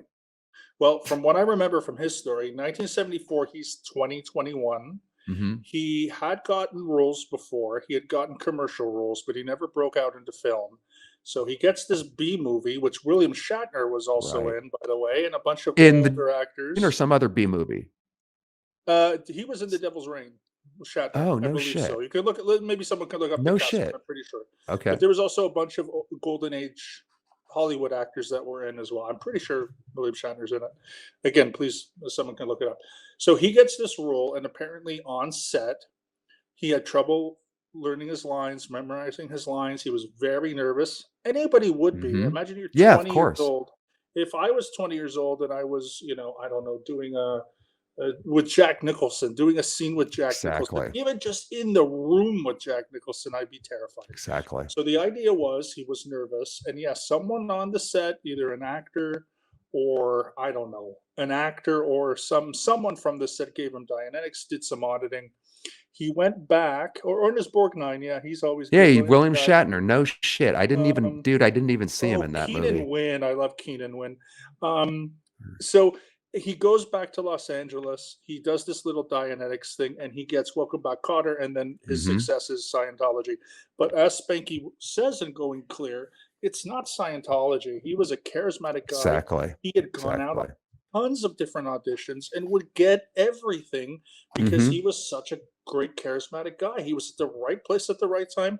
It was the 70s. They were, I guess, looking for guys who looked like him. Commercial acting is great. Commercial acting, a lot of people do commercial acting when they first start in the business because it's a couple of lines here and there. It's a day of work. You can get good money. You can get residuals off of that stuff. There's a whole bunch of great stuff that you can do. And not a lot of people like to do commercial acting because they think it's beneath them. It's not Right. beneath you. You Commercial make a lot of acting. money too. It's a great You way to make get so started. much money, and Tons of even money. directing commercials. Okay, there's people that directed commercials that went to direct films. The films bomb, they go back to commercials because they make a ton of money.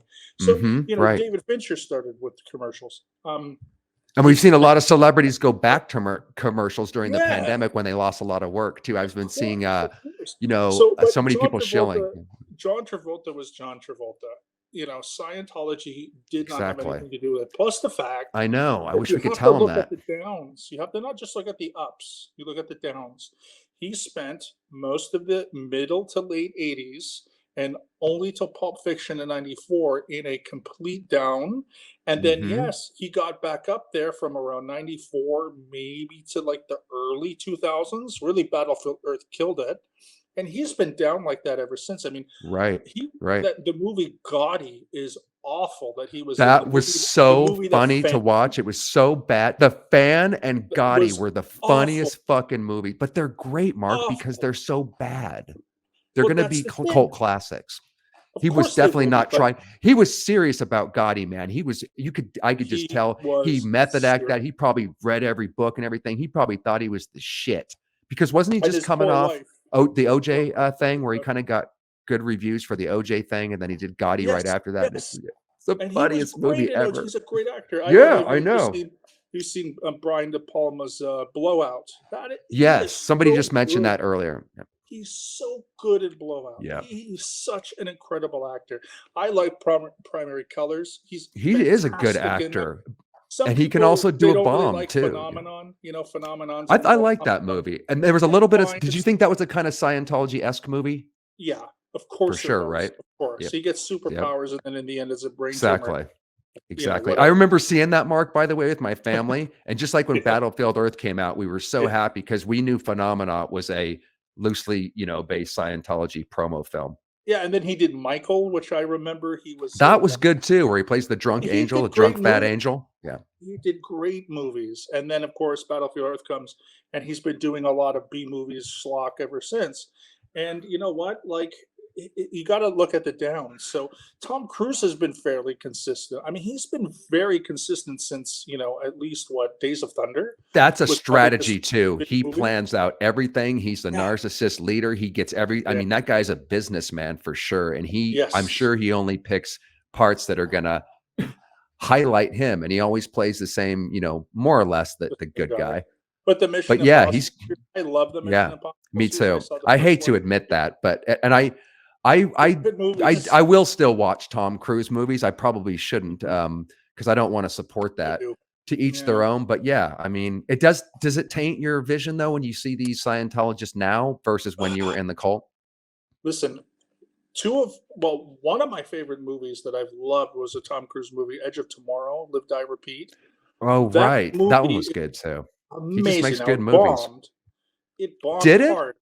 Yeah, it didn't I do didn't know very that well. I movie think it bombed. might have made its budget through home video and streaming later, but in the Mhm. box office, it didn't. I love that movie. One I of did the too. Bill Paxton, the late great Bill Paxton, another great character actor, was one of his final roles. He passed I away, of didn't course. know he was dead, by the way. When did he pass away? Bill Paxton. Bill Paxton died at least, oh gosh, 4 or 5 years ago, 6 years ago. I He had, didn't catch that, yes, man. maybe 2017, 2018, somewhere in there. But like great, Emily Blunt, fantastic. So I Mhm. can watch a Tom Cruise movie. I haven't seen Top Gun Maverick yet, but I want to see it because many of my friends have seen it. They loved it. I will watch the next Mission Impossible. I get people Me who don't too. want to do that, I do completely their too. choice. But I can usually divorce my feelings from if I'm just watching a movie, I'm an ends result type person. So if the ends is a good movie, then of course it doesn't justify the intentions or the means are not justified. However, if it's a good movie, it's a good movie. Okay, that's my perspective. I mean, if it's a movie that's great, I don't care who's in it. I don't care what the message is. I don't care if it's preachy. I don't care if every role is diverse. Like none of this crap that people are complaining about on conservative Twitter or whatever. I don't care Mhm. about any of that stuff. I just want to watch a good movie, and if Fucking in the A. end it's a good movie, then it's a good movie. I don't care if it's about transgendered rights or feminine. I don't care. I just want to see a good movie. That's my thing. And if Tom Cruise is in a good movie, he's in a good movie. Michael Pena is in a Mhm. good movie. He's in a good movie, right? Hey, It listen, that doesn't guy matter. tried to snake my girlfriend. I won't watch movies with him Okay. in it. God damn it. By the way, was Bill Paxton ever a cult member to your knowledge? No, as I don't Misha think asked? so. Okay, I But don't know Misha. He's definitely not a Scientologist, so we weren't talking no, about no, Bill no. Paxton being a I'm just Scientologist. saying he was in Edge of Tomorrow. He played a master sergeant, so and it was one of Right. his last roles. But no, no, Bill Paxton. Bill Paxton actually had an interesting history because he was he was there the or or saw JFK with his father the day that JFK was assassinated because he grew up in Texas. Kind of interesting, I think. Anyway, but and I loved him from Alien and Terminator. He was killed by an Hmm. alien, a Terminator, and a Predator, That's funny, dude. which is That's so so cool. funny. I think, but yeah, he was fantastic. Um, digressing a little bit, but no. I No, for it's me all again, good, for bro. me, it's the end result. It's just like, is it a good movie? I think it's a good movie. It's also subjective. There are lots of really terrible movies that I love. There's lots of really great movies I don't love. So like whatever. So I just think that it's the end result. So Tom Cruise is in a good movie. It's a good movie. Maybe it's Mhm. not just because of Tom Cruise. It's because of other actors. It's because of the crew. It's because of the writing. He knows how So to put together a film. There's no doubt he about it. does, man. And if There's no what doubt I've heard about it. From what I've heard from Top Gun Maverick, it's just like a really good old school '80s There's no blockbuster. woke propaganda in it. People love the Exactly, fact that it brought you back to the 80s. I did see it, and I gotta exactly. tell you, I fucking liked it. Yeah. I'm sorry to say I did. And by the way, guys, there's several movies that I don't think we quite covered it last time, Mark, but we were kind of Mhm. talking about what movies would be based on Scientology. Yes, both. If you Bowfinger, type in like, well, Bowfinger. I'll Yeah. actually, there's like, Mhm. if you type in on Google, if I remember correctly, guys, there's like, what are the top 10 movies that are based on Scientology? Yes. Bowfinger made the list. Are you Mhm. drawing any other memories about other movies that Oh, were The quote unquote Master. based? Oh, of course. The Of course. That was a Master is great an movie, by the way. incredible Fucking movie, A. especially Joaquin Phoenix. By the way, unbelievable. River, that whole family was born in the Children of God cult, and they have yet to kind of ever speak out about what happened with River. That's That's right. River Phoenix. It's a whole nother story. River Yeah. was definitely the most talented of Joaquin. that family, but Joaquin Yeah. fucking killed it in that movie. And did you So think, good. were you turned at first? I thought Philip Hoffman didn't really do Hubbard, but I don't think he was trying to do exactly Hubbard. So when I've looked at it years since, I've seen it many times. I thought he did a fucking brilliant job, man. And But at again, first, I he was like, passed that's not away. really Hubbard. I know. And by the way, people have a conspiracy Heroin. theory about Scientology be a part of that. I have no idea. So It's certainly within the realm of possibility. That was the first thought that I had, by the way, is they're going to take this guy out. Because you don't talk shit about Hubbard in a movie. They yeah, remember the director even danced around the fact that he was asked questions in interviews. yeah, Is this a bit? He had to literally say, "No, it's not. No, it's not have anything to do with Scientology. No, of course not." And then as yeah, soon as you see it, it's 100% yeah. Scientology. They're on a boat. It's about a family. It's Yeah, and Jesse shot Plemons. beautifully too. By the way, Oh just my the god, whole film is I love gorgeous to that movie. watch. Me too. I've I'm trying to think. I know that there was also an early episode of The Mentalist, where that they go to like a science. It's like almost like a Scientology center, and they have an orb instead of an e-meter. It's like an orb thing. Oh, right, right. And Minehead. I've heard that back in the day, Amy Poehler was on the Upright Citizens Brigade sketch show. They also had Mhm. a thing where someone was at a convention center trying to sell Scientology, and Amy Poehler stands up and just critiques Scientology. So there've Right, been right. quite a few hints in culture about Scientology. I think for me it's either the Master or Bowfinger. Bowfinger was Mindhead, that was the name of the group. Saturday Night Live, Minehead, when bro. Going Clear came out, Saturday Night Oh, Live, I love that. they parodied the We That was Stand Tall so music, awesome. We need to fucking Neurotology. play that, dude. I need to show that Dude, while you're talking. and the guy playing Hubbard was Bobby Moynihan, and I loved it. The way that It was so they watched that talk about blowing stuff. talk Yeah, about blowing charge, Mark. When that, yeah, going clear, and then they put this thing out, and it was just like it was neurotology. on a momentum, and people don't realize like Oh, how much other people becoming exposed via Saturday Night Live and films like Going yeah. Clear had an impact on us X's, right? You too, right, bro?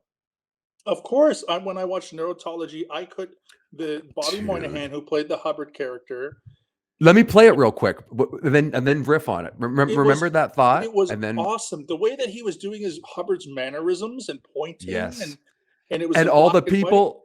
Let's show it. Let's show Yeah. people it real quick, and then I Oh my want to god, hear yeah, your thoughts survived the on it. whole and then like everyone in the video is out of neurotology. Dude, and then just what they said at the end. Left You couldn't neurotology have in done a 2008. Left neurotology. Yeah. too good, bro. The one in the ascot, in the yellow ascot, killed me Too when I good. first saw it because Dude, it's everything just about that can you imagine the research that oh they actually did to get that exactly yeah, right? You could not have done that better they definitely watched videos of Hubbard. Like for for sure, Bobby sure. Mo, yeah, watched a video lecture from Hubbard. They probably found it a torrent online or whatever.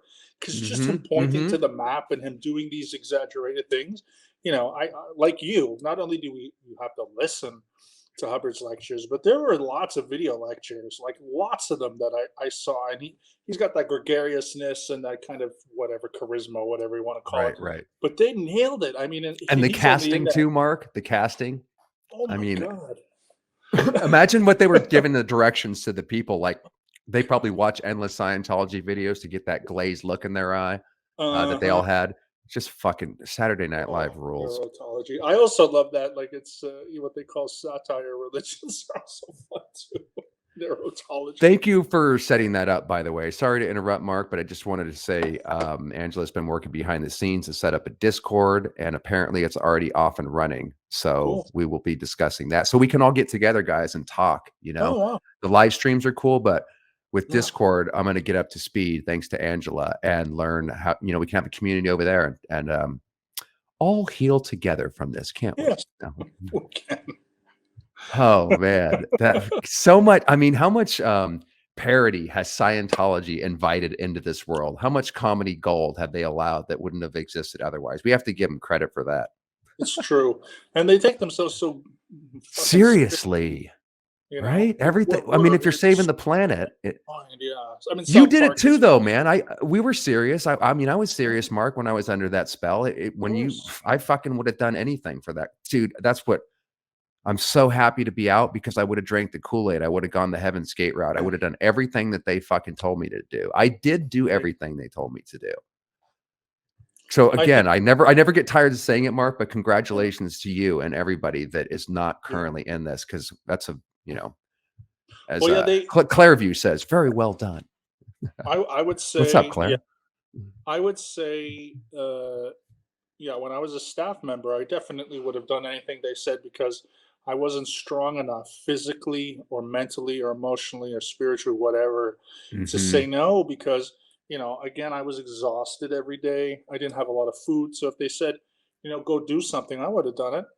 I would have done something illegal. I would have done something Yeah, unethical. I would have done something I think whatever. I Like I would probably have did. Yeah, because I didn't have the resistance or the wherewithal to say exactly. no because they beat you down and beat you down. Where Exactly. I remember having this feeling like, even sometimes when somebody says something to you or whatever, you kind of get nervous, you get that gut anxiety. Hmm. That stuff went out. Like I didn't have any of that gut feeling anxiety of that idea of like this is wrong, and I'm feeling it in my gut with anxiety. That went away, and it was just Meaning yeah, when you were in the cult, Mark, they yeah, beat that out of you and you they stop having critical thinking thoughts and stuff like that? exactly, I know exactly what you're exactly, talking and then, about. yeah, I go know over there exactly and what do you're something, okay, and you also don't wanna deal with, the ramifications of saying no, like, I would know that if I said no, it's not just one person that would come to me to explain. It would be a whole gaggle of people who would have to come to me to explain why I said no.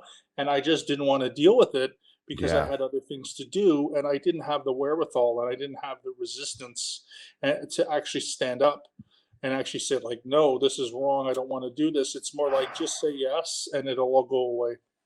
That's a key point that you make that I don't think people realize is me and Mark were just talking about this at the very beginning. And I've covered this on the series to hammer it home, the training routines, the communication course. That's usually the first thing, not always. Sometimes it can be a little bit of life repair auditing. It Hmm. might be an introductory course like overcoming ups and downs. That's how you learn Yeah. how to spot suppressives, i.e., people that are telling you you're in a cult and hindering your spiritual progress out of your life. under the guise of, spiritual progress. And these fucking TRs are the things that they were sold to me as an actor. Hey, you can learn how to communicate. You can go into audition rooms and you can confront the casting director. What's really happening, as we've covered, the bull baiting, which we covered on Andrew's channel.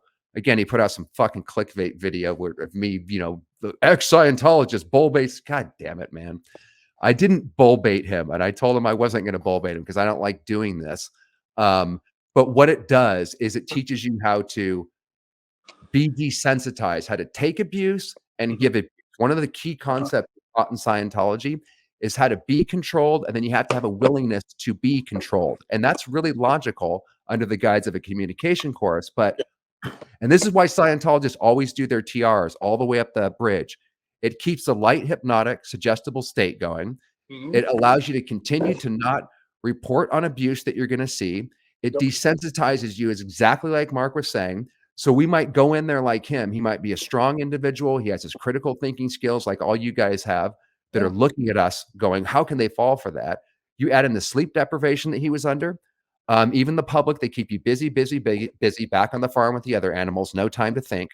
So you add all those elements together. We're not thinking clearly. It's designed to shut that down. And those TRs, even though X's and indies will swear by those things, those are the fucking key thing that make everything else possible, in my opinion. And also, again, we're back to acting. They sell it to artists. Like, I Mhm. honestly, I'm reading, words out of Alice in fucking Wonderland. You pick a line from it, you make it your own, and then you give it to the other person. And it seems innocent enough. I felt confident and cocky, but it also gives you a Ron droid stare. Like I Mhm. said, it shuts down your critical thinking ability, and it gives you a very logical way of, yeah, I guess I should allow myself to be controlled as well as controlling others. It's not something you'd buy into in the real world. It takes down your boundaries and you allow things to happen that wouldn't otherwise be possible. And just like in acting, it's kind of like role playing these Yeah. fucking a lot of these drills. The communication course is not dissimilar to what we were talking about earlier with Meisner. Now, Meisner's not having you sign up for a cult. No. They're just teaching you how to act. But I wonder how much, Hubbard got from Stanislavski and shit, because so many of them are theater games. And because Yeah. you're practicing it and just innocently doing it, it really does go in, guys. And this process of shutting down our minds really does happen, and it's so subtle, and you wouldn't think it would work, but god damn it, it does. Those TRs are, I think, that the linchpin, dude, of the whole con Yeah. when you get right down to it. That plus, yeah, introductory auditing, but I would say the TRs are number one. Introductory auditing, Dianetics auditing, book one, probably number two. But between the two of them, if you get a massive dose of each of them, it's not going to be great. I mean, you will definitely have your whole personality change. The good thing about personality changes, though, is that really deep inside of all that is still you, and so you still come out of it. Of course, it will take some time, and it depends on how long you're in it. But in like the metaphor that I like to use, I don't know if this is a perfect one, but how I would tell people when I left was you drop a pin on a bed and then you just cover it with pillows. The pin is still there. The pin is you. You're just covering it with pillows up to the sky, but there's still the pin. You can't see it. The pin is you. You're still there. It's just being covered by other things. So eventually, what you do is you start taking down all the different pillows. You're going to get back to the pin. Now, that's not a perfect metaphor. It's a There's good analogy, different though. I get what you're examples, saying. The real but self's always there, buried beneath the it's bullshit. always there. It doesn't matter how small it is. You are still there. Who Good you point, really man. are is not Scientology. Who you really are is you. And any group or person, for that matter, that doesn't respect that wants you to change again is toxic.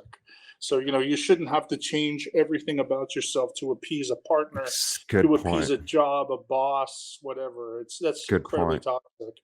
So as long as you are still you, which you are, then that's the type of thing that people should respect. And if they can't, go somewhere else until you find people who respect you, because who you really are is not Scientology. Scientology is trying to make people into Hubbard. They're trying to make Exactly. people into Hubbard, and that was what Hubbard was trying to do. And I think ultimately why Scientology fails, why people are not happy, and ultimately, and why people are stressed out and they die of heart attacks and they don't take care of themselves, is because there was only one L. Ron Hubbard, and he's been dead since 1986. And yes, he did Right. create some stuff, and maybe he had some talent, and maybe he had an interesting life. Okay, basic stuff. But who you really are is not L. Ron Hubbard. Right. So it's never going to work. It's never going to work 100%. You can mask, you can make a facade, but you're still you at the end of the day, and you always will be you. You're never going to become Hubbard. You never. It's a great point. And you know what you just Yeah. remind me of is how many times do we spend on the lower conditions where one of the steps is find out who you really are. You're not a Scientologist. And as Mark says, if anybody's trying to control you in that way, you're dealing probably with a narcissist and get the fuck Yeah, out. And Mark, absolutely. I always was me. I became un-me as a Scientologist. And then I really got to know the real me by getting the fuck out of Scientology. Yeah, Right? exactly. Yeah, and as an individual, I mean, you are probably well more able and capable than you are in Scientology. And in Scientology, they try to make you ignore or try to change some of the things that, Exactly. You are are. disadvantages, but you got to embrace the things you're not talented in. You got to embrace those things. It's not a bad thing if I was not, Exactly. I was probably a good actor. I don't know how well I could have been as an actor, but you know what? I tried it. I did a little bit of it. I didn't get to your level, Doug. I didn't get to the professional era, but I tried it. And yeah, wasn't terribly successful. But from what I did do, from the classes, the auditions, and the background acting, I had a good time. So, okay, I'm not today, I am not a professional actor. I'm in university, I'm doing other stuff. I also was trying to be a screenwriter for about a decade. Haven't written a screenplay since December of 2014. That's okay too. That wasn't exactly, me. Maybe my screenplays, maybe they're fine, maybe they all suck. I don't know. It doesn't matter. All I know is that there's something that I was better at, and it's also okay. But Scientology, they don't let you have that catharsis. They don't let you No. have that. They just say like you have to be good at this one thing. You have to burn all your bridges. You have to go for it. Hmm. You have to be positive. Things don't work out. I mean, my father was in 3 careers during my life. He was a record producer, which didn't work. He then went into car sales, which didn't really work, for or it did work for a short period of time. And then he became an owner of a shop. You know what I mean? My mom, on the Hmm. other hand, was a teacher through and through. Okay, that's different. But people try things all the time, especially in business, especially in life. So, okay, I wasn't the best screenwriter. I did my best for a decade. I did what I could as an actor for a little bit. I tried it, and at some point, I had to decide, okay, this dream, Hmm. is it. Who cares? Like at least I tried it. You know what I mean? And I got to meet some great people, and now I'm at university doing something else, and I'm doing well. Mark, you didn't miss You much know? either, man. I haven't Yeah, been acting. I mean, it had a profound effect. yeah, Woke up not just from Scientology, but Hollywood itself. So it's yeah, kind of like you have to kind of sell your soul. I'm not saying everybody, yeah, but I may go back into it at some point, but I was trying to yeah, wrestle with how am I going to keep my integrity and soul intact and not sell it a second time. It's not all about talent and it's not all about and I think it goes a little bit deeper than the Weinstein shit too.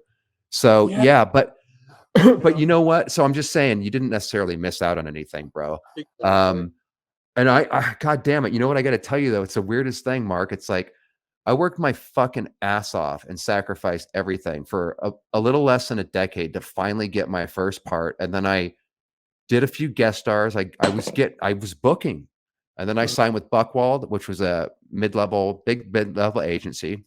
Shout out to Nice. Spencer Willis for being my point agent. He took me on, and all I did was ramble. I remember Mark, in order to get with this agency, they brought this is like terrifying because it's just small agencies, audition once in a Mhm, while, then finally get signed with Buckwald. And they had me go in a meeting where all the 10 agents around this huge oak table and they got these big mhm. facilities. I'm like, what are you guys all doing here for me? And all I fucking talked about, I thought I blew the meeting. All I talked about then and with Spencer Willis, who was what they call a point agent, the main guy, all I Mhm. talked about was Scientology. I was so traumatized. I had just come out of Well, this fucking thing. I'm yeah, finally going to live my dreams. I have a resume built up, and it was all I could do to go in for 5 minutes, shut off my brain, and not think about all the trauma and go in and do it. And then a long story short, they didn't drop me or anything. I just descended more into figuring out what was happening with Scientology, the wider world. I had a lot of catching up to do.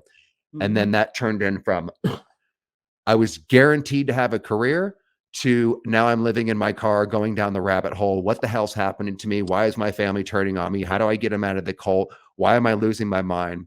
This is an example, by the way, guys, of what happens. And when you see Jason Begay in that video trying to take it Hmm. apart and all the questions still in the Scientology speak, that's why I love that video. It's so raw about what does it feel like and what does somebody go through when they come out of this fucking thing. And congratulations to him, man, because not only did Yeah, it not hurt his career, but he got on a great television series, and his that's career has right. been doing fine ever since. Hey, So so I said Scientology teaches Chicago you that you have to PD. lose everything, but you don't have to. Yeah, I think it's Yeah, Chicago PD, right? right. And he's fucking good on that show, Yeah, he's man. the lead actor. He's working. He's a regular. Like again, after I mean, he did so many TV shows that now to get regular work in a show that's been on for how long? 5 years at least. Yeah, Incredible. Good for it's him. probably still going. No shit. And that's Yeah, not of course. always standard, by the way, because Yeah. sometimes, well, like me, you might.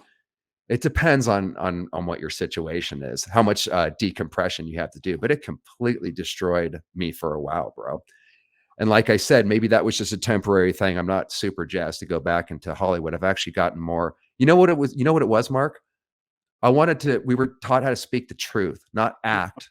Martin Landau was my teacher, and he died in Yeah. 2017. He's a beautiful man, Yeah. no ego, bro. He just loved talent, loved actors, and he was like my fucking father figure. Again, all I ramble to people, my friends, and Martin Landau. We'd have these long talks in his office afterwards. This guy's a movie star, dude. He has better things to do than listen to me ramble. But he helped me out with money here and there when I was starving. He listened to me Wow. ramble for hours on end in his office afterward. He always had all the time in the world, man.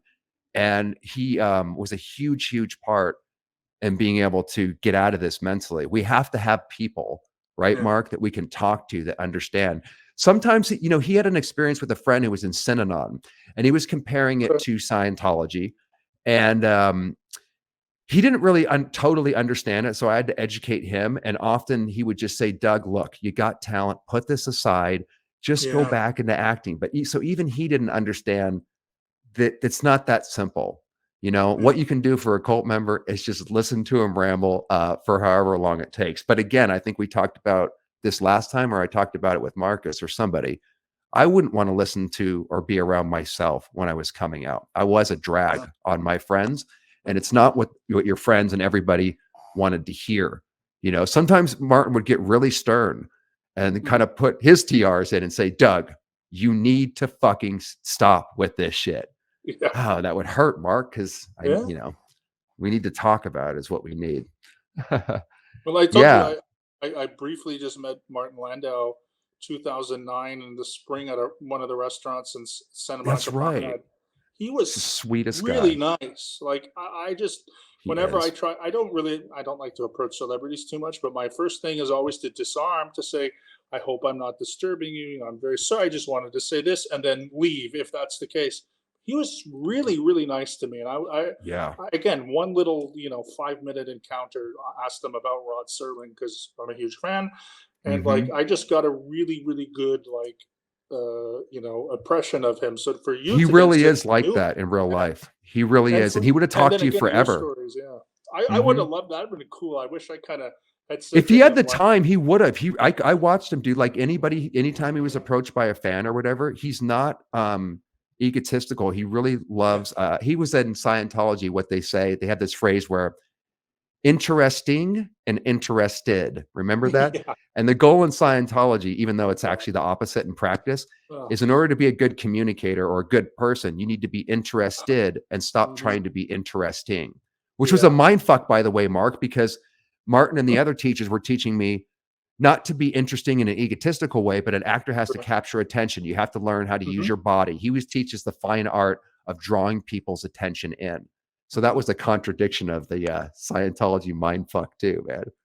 But yeah, he That just seemed like yeah, a really nice dude, really lovely guy. he Again, really fucking is golden in era. real life. The guy was in North by Northwest for crying I out loud. I mean, know, I know. And And then another again, we one did that I'm Twilight Zone, like just yeah, yeah. Let's yeah. bring him up here, actually. Actually, I missed actually, that fucking guy. I didn't get to say this, but I wanted to ask him. His very first role was in a war movie that was called Pork Chop Hill, which is actually one of the few war Oh. movies about Korea, and Mhm. it starred Gregory Peck and a slew of young actors at the time. People like Gavin MacLeod, George Papard. I mean, you just go through who was in Pork Chop Hill: Harry Dean Stanton, Right, um, right. And he knows all these Rip people too, by Torn, the way. He would tell Rip us stories Torn. about all these people, dude. Oh, Rip Oh, Torn, but right? These were a all his friends. fantastic movie, and that was Martin Landau's very first role. And I think one of his first movies, he played like a lieutenant. He's only in for a scene or something.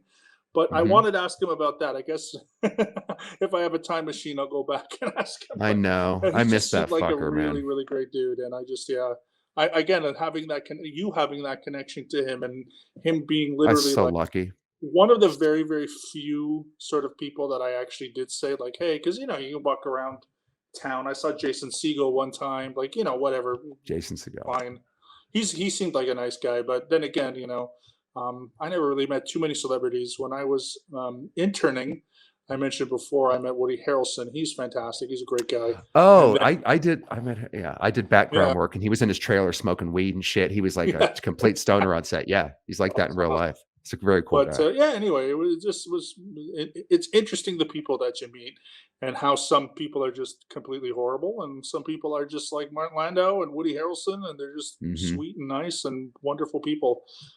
I mean, I just saw here the Kaminsky Method that I did Did you see watch. that, Mark?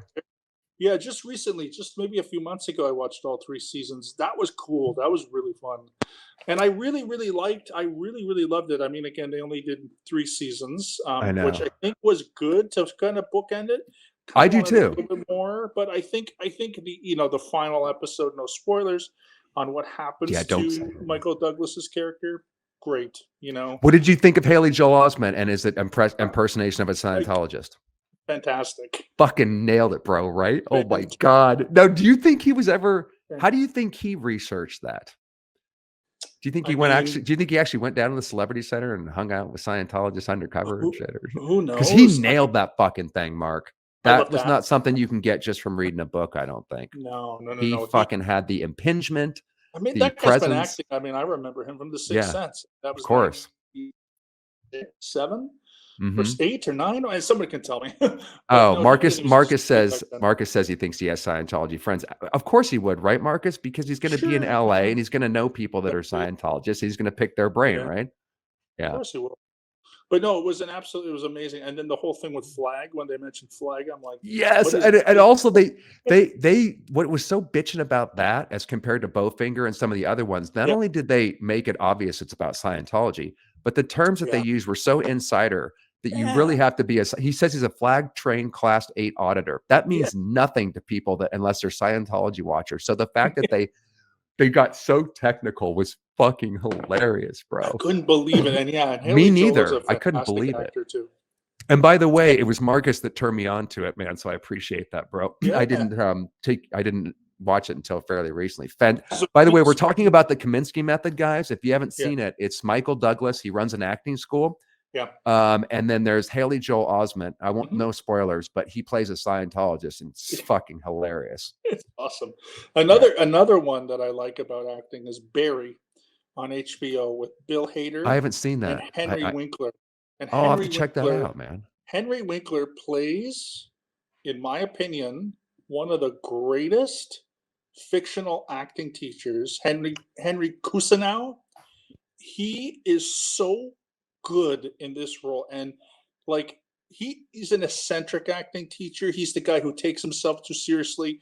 There's even a scene where he goes to an audition for one line and does it 5 times, and his also oh, I could do it in a Brooklyn accent. Oh, do you want to do it any it was he's such a great, like, and I love people like that. Now my acting teacher in college was not like that, although he was a working actor. He wasn't that kind of a guy. But those kinds of acting teachers, the guys who they know what they're talking about, but there's an era of BS that also kind of goes along with it a little bit. it's really interesting to see. So I would recommend it. Plus, um, the old Center for Inquiry, which was on Sunset, the Steve Allen Theater. I've been there. I know you were there, right, Doug? I think we were there in the same room at the same time. I wonder Interestingly, if we were. And just see the audience yeah. real quick. I was there, and perhaps you were when Chris Shelton was speaking. Mhm. He's talking about a place that it was in Yeah. what, Pasadena or somewhere. It was East LA, but now they've moved to another place. But that they actually filmed it in that theater. So they it was called the Steve Allen Theater when it was on, I guess it's Sunset and Los Feliz area, close to Los Feliz, actually not far from Hmm. Big Blue. So you can actually, like, the first couple seasons when they do their acting classes, they're in that particular place, which is cool. I think Hmm. just because I've been there, you've been there. But I would Yeah. really highly recommend Barry. And again, Henry Kusinau I'll check that out become, for sure, dude. has I'm gonna watch become that as soon as we're done like, here, if I actually. had an acting teacher, I would want Henry Kusinau, not necessarily because Nice. he's the best acting teacher, but because he knows what to say. He kind of, like, he's a little bit full of it, but he actually is a great acting teacher on top of it. Like, it's this weird, really interesting dichotomy of, like, he's kind of BS, but he's also really real and so on. So I just kind of love that. The Kusanao. I just, yeah, I've always, I was very, very interested in that. So if you do have HBO, you have access to HBO, HBO Max or so forth, or I Yes, would recommend. I'm literally gonna watch that Yeah. as soon as we're done because I like these kind of shows. That's why I loved And Kaminsky Method Winkler, so yeah. much. It combined Scientology with acting schools or whatever. You know what you reminded me of about the seriousness of the actor? And believe me, bro, I would have friends that would have the one line audition and they would do it like you said in a million Oh different yeah. accents and stuff. It reminded me of Robert Downey Jr. in Tropic Thunder about how he's Yeah. so method, dude, and then he's like, never go full retard. I mean, it's just like those characters really do exist in Hollywood. So Usually the ones that haven't made it yet, Mark, or the newbies, or they yeah. finally get an audition once a year and they have one line and that's going to be their big break. I mean, I was like this when I first started, and it's just like you want to do everything, but it's just one line. And by the way you get those Yeah. one-liners, guys, is to not do any of that, but just go in there and deliver it naturally. They're not looking for those people to steal the show. You just have to literally be Exactly. go in there and just say it. Yeah. Well, when I was working at the Lux, I mentioned last time, when I was interning, late 2004, we had an ADR studio. And I Hmm. remember this actor who came in, a Canadian actor from a TV show. All he needed to do was sigh and disappointment because someone had stolen his car and was driving away. He did it 10 times. He sighed.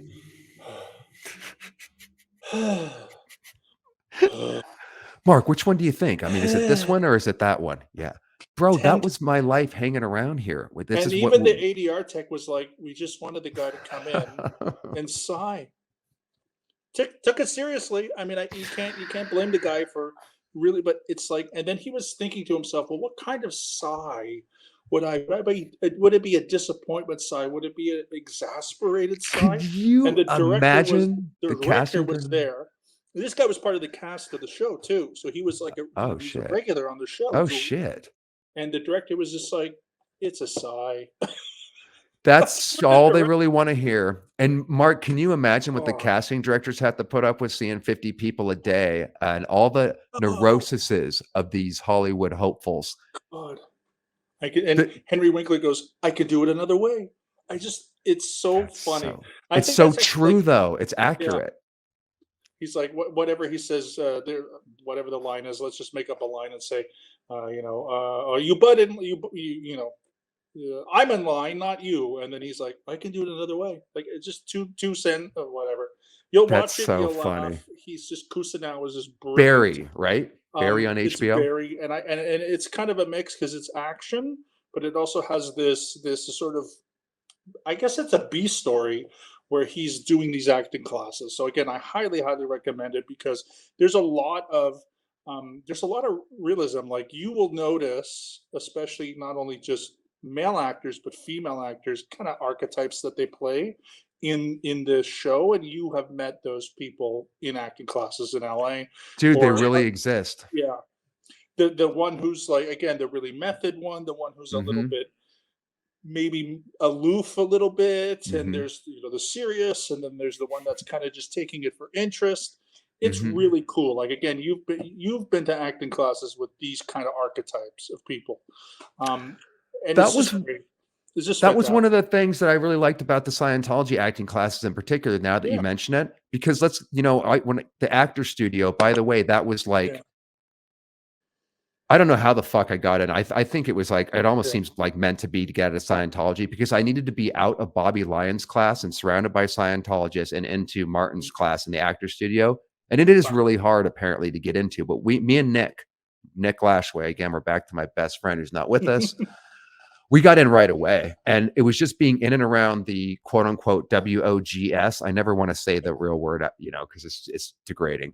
But we were Yeah. around in other words, outsiders, people that weren't Hmm. Scientologists, and just being in and around that. You know how the cult works, Mark. That's why they send you mail constantly. That's why they tell you to always be on course. That's why the phone calls. Because if you have to keep somebody in the environment. Otherwise, just being away from it, Hmm. which I was starting to get away from it in Martin's class, that alone was getting me used to being around these scary outsiders. And by the way, Mark, Bobby Lyons is a lifetime member of the Actors Studio, and he's the one that encouraged me and Nick while we were in his Scientology class to go audition because he felt we'd get in. Yeah. And so we got in. I stopped going to his class, Right. and he showed up one day. This would have been a few years ago, but he never came. So I never had, he's the only Scientologist that I knew that I think was actually in the Actors Studio. And Mm. he sat next to me, and I just happened to look over. I haven't seen him for years, remember? And I believe either he got up or I got up. I don't remember, but undoubtedly he would have gone down to Celebrity Center and just reported on me or something, just Yeah. for us being within that. He's an OT7 at the time. By the way, he's been on Mm. OT7 for like 20 years. Last time I knew him, I mean, he's just never finished it. And Horrendous. he just couldn't be near me or whatever. I know that sounds silly, but from Bobby's viewpoint, just sitting next to me in that acting class, knowing that I'm a suppressive person that I left in Yeah. Scientology, interpolates his theta, as they say in Scientology, his spiritual being, just by being in the vicinity of Doug, the SP. So he would have had to go down and report on me. Oh God. So stupid, That's right? like immature crap. But you know how it works. Once Yeah, we're of programmed to course. do that. I mean, did you ever report on anybody, Mark, in Scientology, or your public members or anything? Or were Not you just too public, but busy staff. fucking working? Staff. No, staff. I did for Staff sure. reports on staff, right? Oh, there was a my enemy in Scientology was the course supervisor. You should never be enemies with your course supervisor, but she did not like me at all. And I reported her on every little thing, and she would report me on everything. I ended up once just essentially giving her the middle finger and like just swearing at her, like because that's how this was over a period of months. And believe me, Mhm. it's not my proudest moment. I'm not saying I go out and understand. give middle fingers and swear to people, but she's a young woman, and she had just come back from flag, and she was a flag trained auditor, and so she was high and mighty, and she just didn't like me because again I didn't speak much German, and I was trying to get my course, I was trying to get my staff status 2 done, and she just wasn't having it, and eventually it just kind of came to that. Nothing obviously terrible, but like still, I mean, I told her to F off once. I gave her the middle finger in the chapel. She was up my ass all the time, and I just had it. And so she wrote KRs on me, I wrote KRs on her. Nothing ever happened. Nobody cared. There were the people in ethics were swamped in Berlin with so many KRs and write ups, and Really? yeah, it was so much going on there. Again, with a lot of out ethics stuff that it just never was resolved. So I just stopped going to course. That was the solution. Or don't go to course. It's usually only actually initially there were two course supervisors. One of them was kicked off of staff. So and she was much nicer, this other person, and then this other person, this woman that I didn't like very much, she became the only course supervisor. So that was basically it. Just don't go on course. Okay. Were you talking about when you were on staff, Mark, Yeah. that, you wouldn't go on course? Because okay, so by the way, Yeah. didn't that get pushed to the side anyways because you were so busy working? And even though you're promised 5 Yeah. hours a day or whatever on study, were Two you and a half. often not given that? 2.5. Were you It's often two and a not given that? No, I mean, again, the course. I ended up doing more courses when I went to San Francisco. I ended up finishing my staff status 2 and then going on to other ones, like briefly went over last time. However, Mhm. because of course they spoke English. But yeah, and I was also not a fan of going to the course room, but it Yeah. was a particular hard, very, very difficult situation. And you know how it is with people. There's just some people you don't mesh with. There's just some people who don't like you for whatever reason. You don't like them for whatever reason. It's life. It happens. It Mhm. sucks when it does happen. I really wish it hadn't, this enemy thing, this push and pull enemy thing. But yeah, there was a lot of KRs. I mean, she see me in the hall and she'd say something like rude and I swear at her. You know what I mean? Like it was just stupid, stupid, stupid, immature crap with two adults. She was older than me by at least 10 years. So I'm 22, she's 32, and we're doing middle school antics, you know? Yeah. It's a very It middle was just school bad. antics type Yeah, cult. it's It's just really bad. And childish then, and age regressed if you look back or at it like now. people, or people like would report on people. They would say they're out PR because they weren't smiling enough, Mhm. or God forbid that their shoes had holes in them, or something really Right. stupid. And without thinking about the macro situation that was Right. going on, which is like you're not eating, you're not sleeping, you have no money. Yeah. Maybe That's not right, important. That's not important that's though in why your shoes Scientology. have Just holes like you in them. said, the irrelevant, stupid, Oh, we were just minutia. talking about this, guys, about me and Mark look back at our experience and Oh, go, even to this day, still trying to figure it out. Now we cover the mind control techniques. We talked about how you're kept under, busy, busy, busy. yeah, All of that is, even though all that logically makes sense, when I hear him talk about the kind of stuff we're talking about today, and I'm sure vice versa, right, Mark? We still don't yeah. understand how the fuck we didn't we stayed into this fucking thing because it all I, looks so silly well, outside of it. So silly we and mentioned super before, like abusive. we Mhm. mentioned earlier, I was talking to you about like when I think of Scientology and I think of Berlin, I think of my workplace, I think of the Treasury office. One of the Mhm. things that I keep thinking about, even to this day, why did I accept the basics of Dianetics that you have two minds? Mhm. Why did What you? was it about reactive Why did mind you? versus analytical mind? Why? Like why that Didn't is that make so sense to you though at the but time? That it's so so easily stupid. debunked Right. with just a little bit of science. Like, Right. no, Right. this is a church that's telling you how the mind works. That's a red flag. Like, Right. that's weird. So, Right. why did I accept that? I get if you're born and raised into it, totally different situation. At 22 years old, I'm now believing that, and this is someone I've been through science classes, I had Mhm. done therapy before. What was it about two minds? Like I don't even know. I can't tell you. Why did I think that nobody knew what the mind was except for Scientology? What helped? Why did I accept that? Did it Because make that was sense one to of you, the first Mark? things. Because just to It did, defend you a though. little bit, I just Of to, course. born into it or not, when I read Yeah. Dianetics, it was first of all, you know what it was for me, bro? Yeah. The bald-faced confidence. The fact that he came right out on the first page and says, "This is Yeah. more important than the discovery of fire, the wheel, etc. We have the mind figured out." And that was a new concept to me. What do you mean you have the Yeah. mind figured out? And then he very analytically Yeah. mixed in with all this abortion, crazy shock and awe shit, which, Oh, by the way, I'm going to break Dianetics. It's down. It's designed to shock and awe you and kind of literally hypnotize you with the words in yeah. the book. But that's another story for another time. What did make sense to me is he's bold and bald faced in the claims right out of the gate. Mhm. He says this is a science that's been tested on X amount of hundreds of people. It hadn't been tested out on his Right. buddy or not tested out at all. In other words, Yeah. he's lying. But if you don't know that he's lying, it made sense to me that yeah, there's an analytical mind that would is the conscious mind, and then there's the reactive mind, and that it's Yeah. Freudian would call it the subconscious. So I don't Yeah. think it was too far off base, Mark, to believe in that. And the way that he presented it was presented as a science. So I True. could I half bought into it, or at least I wanted to know. You know what my thought was? He's not going to say that this state of clear exists. He said that the Right. mind's like a computer. You have to get rid of the held down sevens, in other words, the illogical stuff, and then your brain will start to operate again like a functioning computer. And Right. the problem with us is we have implanted beliefs through society, our parents, and Mhm. during moments of pain and unconsciousness that are below our awareness that are making this computer not operate right. Hence why everybody's irrational in society. So Right. that's a pretty logical explanation. He says he has a science to undo that trauma and then you'll work normally. unless, I mean, that's a very sensible thing. If you, and True. I'm thinking Walden Books put it out. They had the exploding volcano.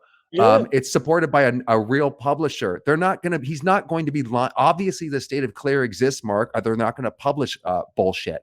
So you have to True. ask, how the fuck is this even out there? It's pseudoscience. There's no state of clear. Sure. It doesn't exist. Of It's course. impossible. Yet big publishers and the television is pushing it. So why would we have thought that it was as bullshit as it turned out to be later? We And wouldn't have. again, it's a little bit of hindsight bias, of course, because I know now Mhm. that it is this, but that always gets to me. Like Right. that's maybe one Hindsight. of the question, like the things that is a little odd.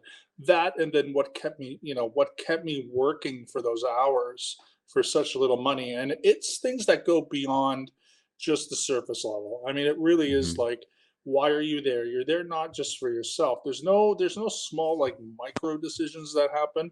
You have this overpowering macro type of thing of like, Yeah. it's about saving the planet, it's about Right. getting people off drugs. Like, it's not Yeah. about you anymore. It becomes a Right. part of something bigger, and that bigger thing is, first of all, not real, and it's Right. exploitative, because it's Right. not bad to have a bigger picture. Everyone has a worldview.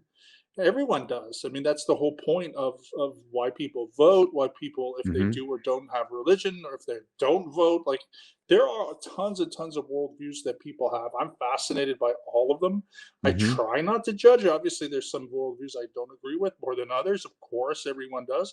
But I try to learn as much as possible, especially religious point of views. I've been to so many different organizations and whatever, where I'm just trying to work out that kind of thing, and I'm very curious. But at the same time, okay, yeah, what made me work those hours, what made me believe that the reactive mind, it was, I don't know. I still It's don't really okay, know. I Mark, was because convinced, like yeah. as Goldie says too, Yeah, what are we supposed to know at 22, and what am I supposed to know as exactly. we're growing up? Until, Yeah, we know this now. 100%. Yeah, And I learned a lot because of the Scientology experience. It forced me to learn about Freudian and Jungian psychology and a whole bunch of other subjects. And for that, I'm grateful. I yeah, simply didn't, I was like, what was I doing? I was just like a typical teenager. I wasn't trying to yeah. figure out the spiritual aspects of reality. I was just trying to get laid and play my guitar. So I didn't have the knowledge. And unless you make it somewhat of your business and even educated people can get trapped too, Mark, because it's a very enticing idea. Because again, how is it going to be? Obviously, the state of clear exists. Otherwise, this book wouldn't be published and allowed to be out there. It's as simple as Exactly. that. That kind of even goes back to, how did he even get a publisher for this thing? And also, there's, what about false advertising and selling something that's Yeah, pseudoscience and complete bullshit? And yeah, why on earth is that thing allowed to have a legitimate publisher? Those are serious questions. Because think about how many people would have been saved if it would have been nipped in the bud at the beginning as, yeah, we're not going to publish this. This is complete yeah. bullshit. Absolutely. No, I agree. And you talk about educated people. Do you know the gentleman Bruce Hines? He's an Yes. he's an academic physicist, No shit. Very and bright man too, and and he was, I ex-Scientologist. believe, he had a physics degree and still was in science. Wow. He's today, I think he's teaching in Colorado, somewhere like that. He's lecturing, Mhm. but he's an academic physicist. He got into Wow. Scientology. He's not I the mean, only you one either. That's why we're no, back to the point of our no, there's previous video and tons. why I titled it, "How Can I Intelligent knew People Be there, Ensnared by Scientology in Stupidity?" in Toronto, there's a university called York, and I knew someone who was an English professor who was also a Scientologist. So, Mhm. like, and you would think English, who understands rhetoric, because Hubbard is Right. a study on rhetoric. Let me tell you, I mean, No shit, bro. Hubbard and rhetoric go God. together like peanut butter and jelly. Okay. Absolutely. Um, but again, it's not the individual. It's like there's more to it, and this kind of thing. So I was in Mhm. filmmaking. I did, all this kind of, and look at someone who has a filmmaking background would look at those events, those propaganda events, and the first thing you would think is, oh, this is just propaganda. It's all BS. Right. But for whatever reason, whether you're a physicist, an English teacher, or someone who's a filmmaker, I guess there's just something that we think that is beyond what we're seeing, and Yeah. so we just have to grasp to that thing, and then from there, it just becomes an easy thing to believe in. I don't know. I mean, there's so many Well, yeah, I a think lot of you're right explanations around it. that You know there's what a lot of Clairview explanations, you know? I did an interview with Clairview last week, and she had an interesting Okay. insight as a non-Scientologist. You know what she said when I kinda asked her that Mhm. question? She says, "Look, it's not intelligence, it's human needs. We all Yeah, have human needs." And then sure. also, if you come from a narcissistic upbringing with family members, perhaps the cult can Yeah, become your second family. In other words, we all have needs, and Scientology, yeah, especially when you're down and out, can become that loving second family that you never had, and it can be very yeah. powerful and enticing. So there's that element too. That I was also thinking about this too. My dad was I had a very odd relationship with him. So my father, I don't think he ever really wanted to be a dad. Like I really don't think he was kind of pressured into it. And so when Mhm, we were growing up, he just wasn't around. I mean, he was in the home. He wasn't like my parents didn't divorce till I was 22. So my parents were married. They had separated a couple times, so my dad would live somewhere else with a girlfriend or whatever. My mom always took him back, but he was not like a father figure. Like I got that mostly mhm. from teachers and other family members. So he was very what I would call emotionally absent. And Okay, when you grow up like that and you don't have a father figure who tells you how to shave, who tells you how to clean yourself, who tells you how to tie your shoes, who tells you how to talk to girls, you mhm. have to find that somewhere else, and my You didn't somewhere have else that as your with your father and your no, upbringing, Mark? not at Do you all. think that My was a fa part of why you found a second again, family, so to speak? because Hubbard becomes the father figure, Right, and so then exactly, Hubbard is telling me how to exactly, clean. Hubbard was telling exactly. me what to do. Hubbard was I telling got like, it. there were these little things that I didn't know when I was 22 years old that people had learned when they were children because they Exactly. had a father, a strong, stable father figure. My father had gone through a lot of trauma coming from Hungary to Canada, and I think he didn't really know how to emotionally connect with my sister or I. And my sister started noticing all the other fathers were always doing things with their kids, but my dad was always working. I sort of started to notice that too, and it became very frustrating because my friends were, playing sports. Their dads were always there. They would go, they my family we weren't very religious, but if I had religious, friends, their whole family would go on Sunday, or if they were Muslim on Friday or Jewish, they would go on Friday. I didn't have that stable kind of thing. Not the only person, of course. There's a lot of people who find Ron a father figure, and I will say that's a big part of it because again, Great point. it's like one of those things where it's okay. This is how you clean. Like this is how you clean a desk. This is how you clean windows. Great point. This is how you clean a bed. This is how you do this. And I was like, wow, someone is Yeah. telling me how to do these things that I should have under normal circumstances, Right. which are all kind of toxic words, anyways, should have normal. Right, But right. I should have learned how to do it normally before. And now Hubbard becomes my father. And he died when I was God. 3 years old. I'm sorry to hear that, Mark, and you just Yeah. highlight I mean, I'm just listening to you talk going, "Yep, that's exactly what was lacking for me," and I learned so much through Hubbard. I Yeah. mean, it literally was my second family, Mark, and I could say Yeah. things to my auditor, Wayne, that I could never say to my family. In fact, Of that's one of the course. ways that it intercedes in the family, guys, is that if you have a broken family, so to speak, and then Scientology comes in and fixes the problems for my dad, Yeah.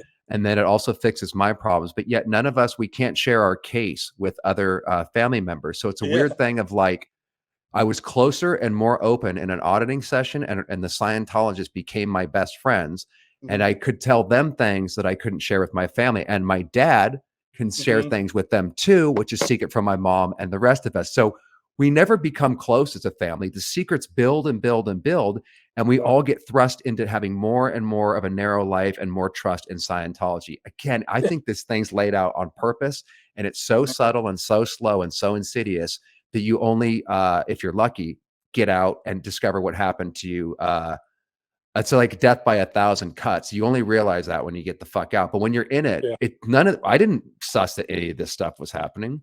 of course. Now, Mark, we've been going for a little over 2 hours now, so we'll wind down. This has been a Sure. fucking amazing discussion. And also, Thank you. if Thank you. you guys want in the chat or in the comments, please let us know if you would like to do. Mark, would you be down for like a part 3 to talk more about the industry and stuff like that? Because we could cover Absolutely. a hell of a lot more. You would be, because Absolutely. I don't I'm want to always, throw this out there unless you yeah. want to come I'm back. again. Listen, I am very, very glad that we've connected. Hell Again, yeah. we're both. You did more acting than I do, but I like to think of Doesn't myself matter. as an actor, a Hell thespian, yeah. if you will, in my former Yes. life. And we have a connection. And I think a lot of people seem to be very interested. I'm Hmm. always down. I will always be down to talk to you, Doug. You're Great. great. I'm glad that that we've met, that we're now friends. It's awesome, Thanks and for reaching out, bro. It's I'm sure feelings there's people mutual. here that in the audience that too would love it. So yeah, thank you so much.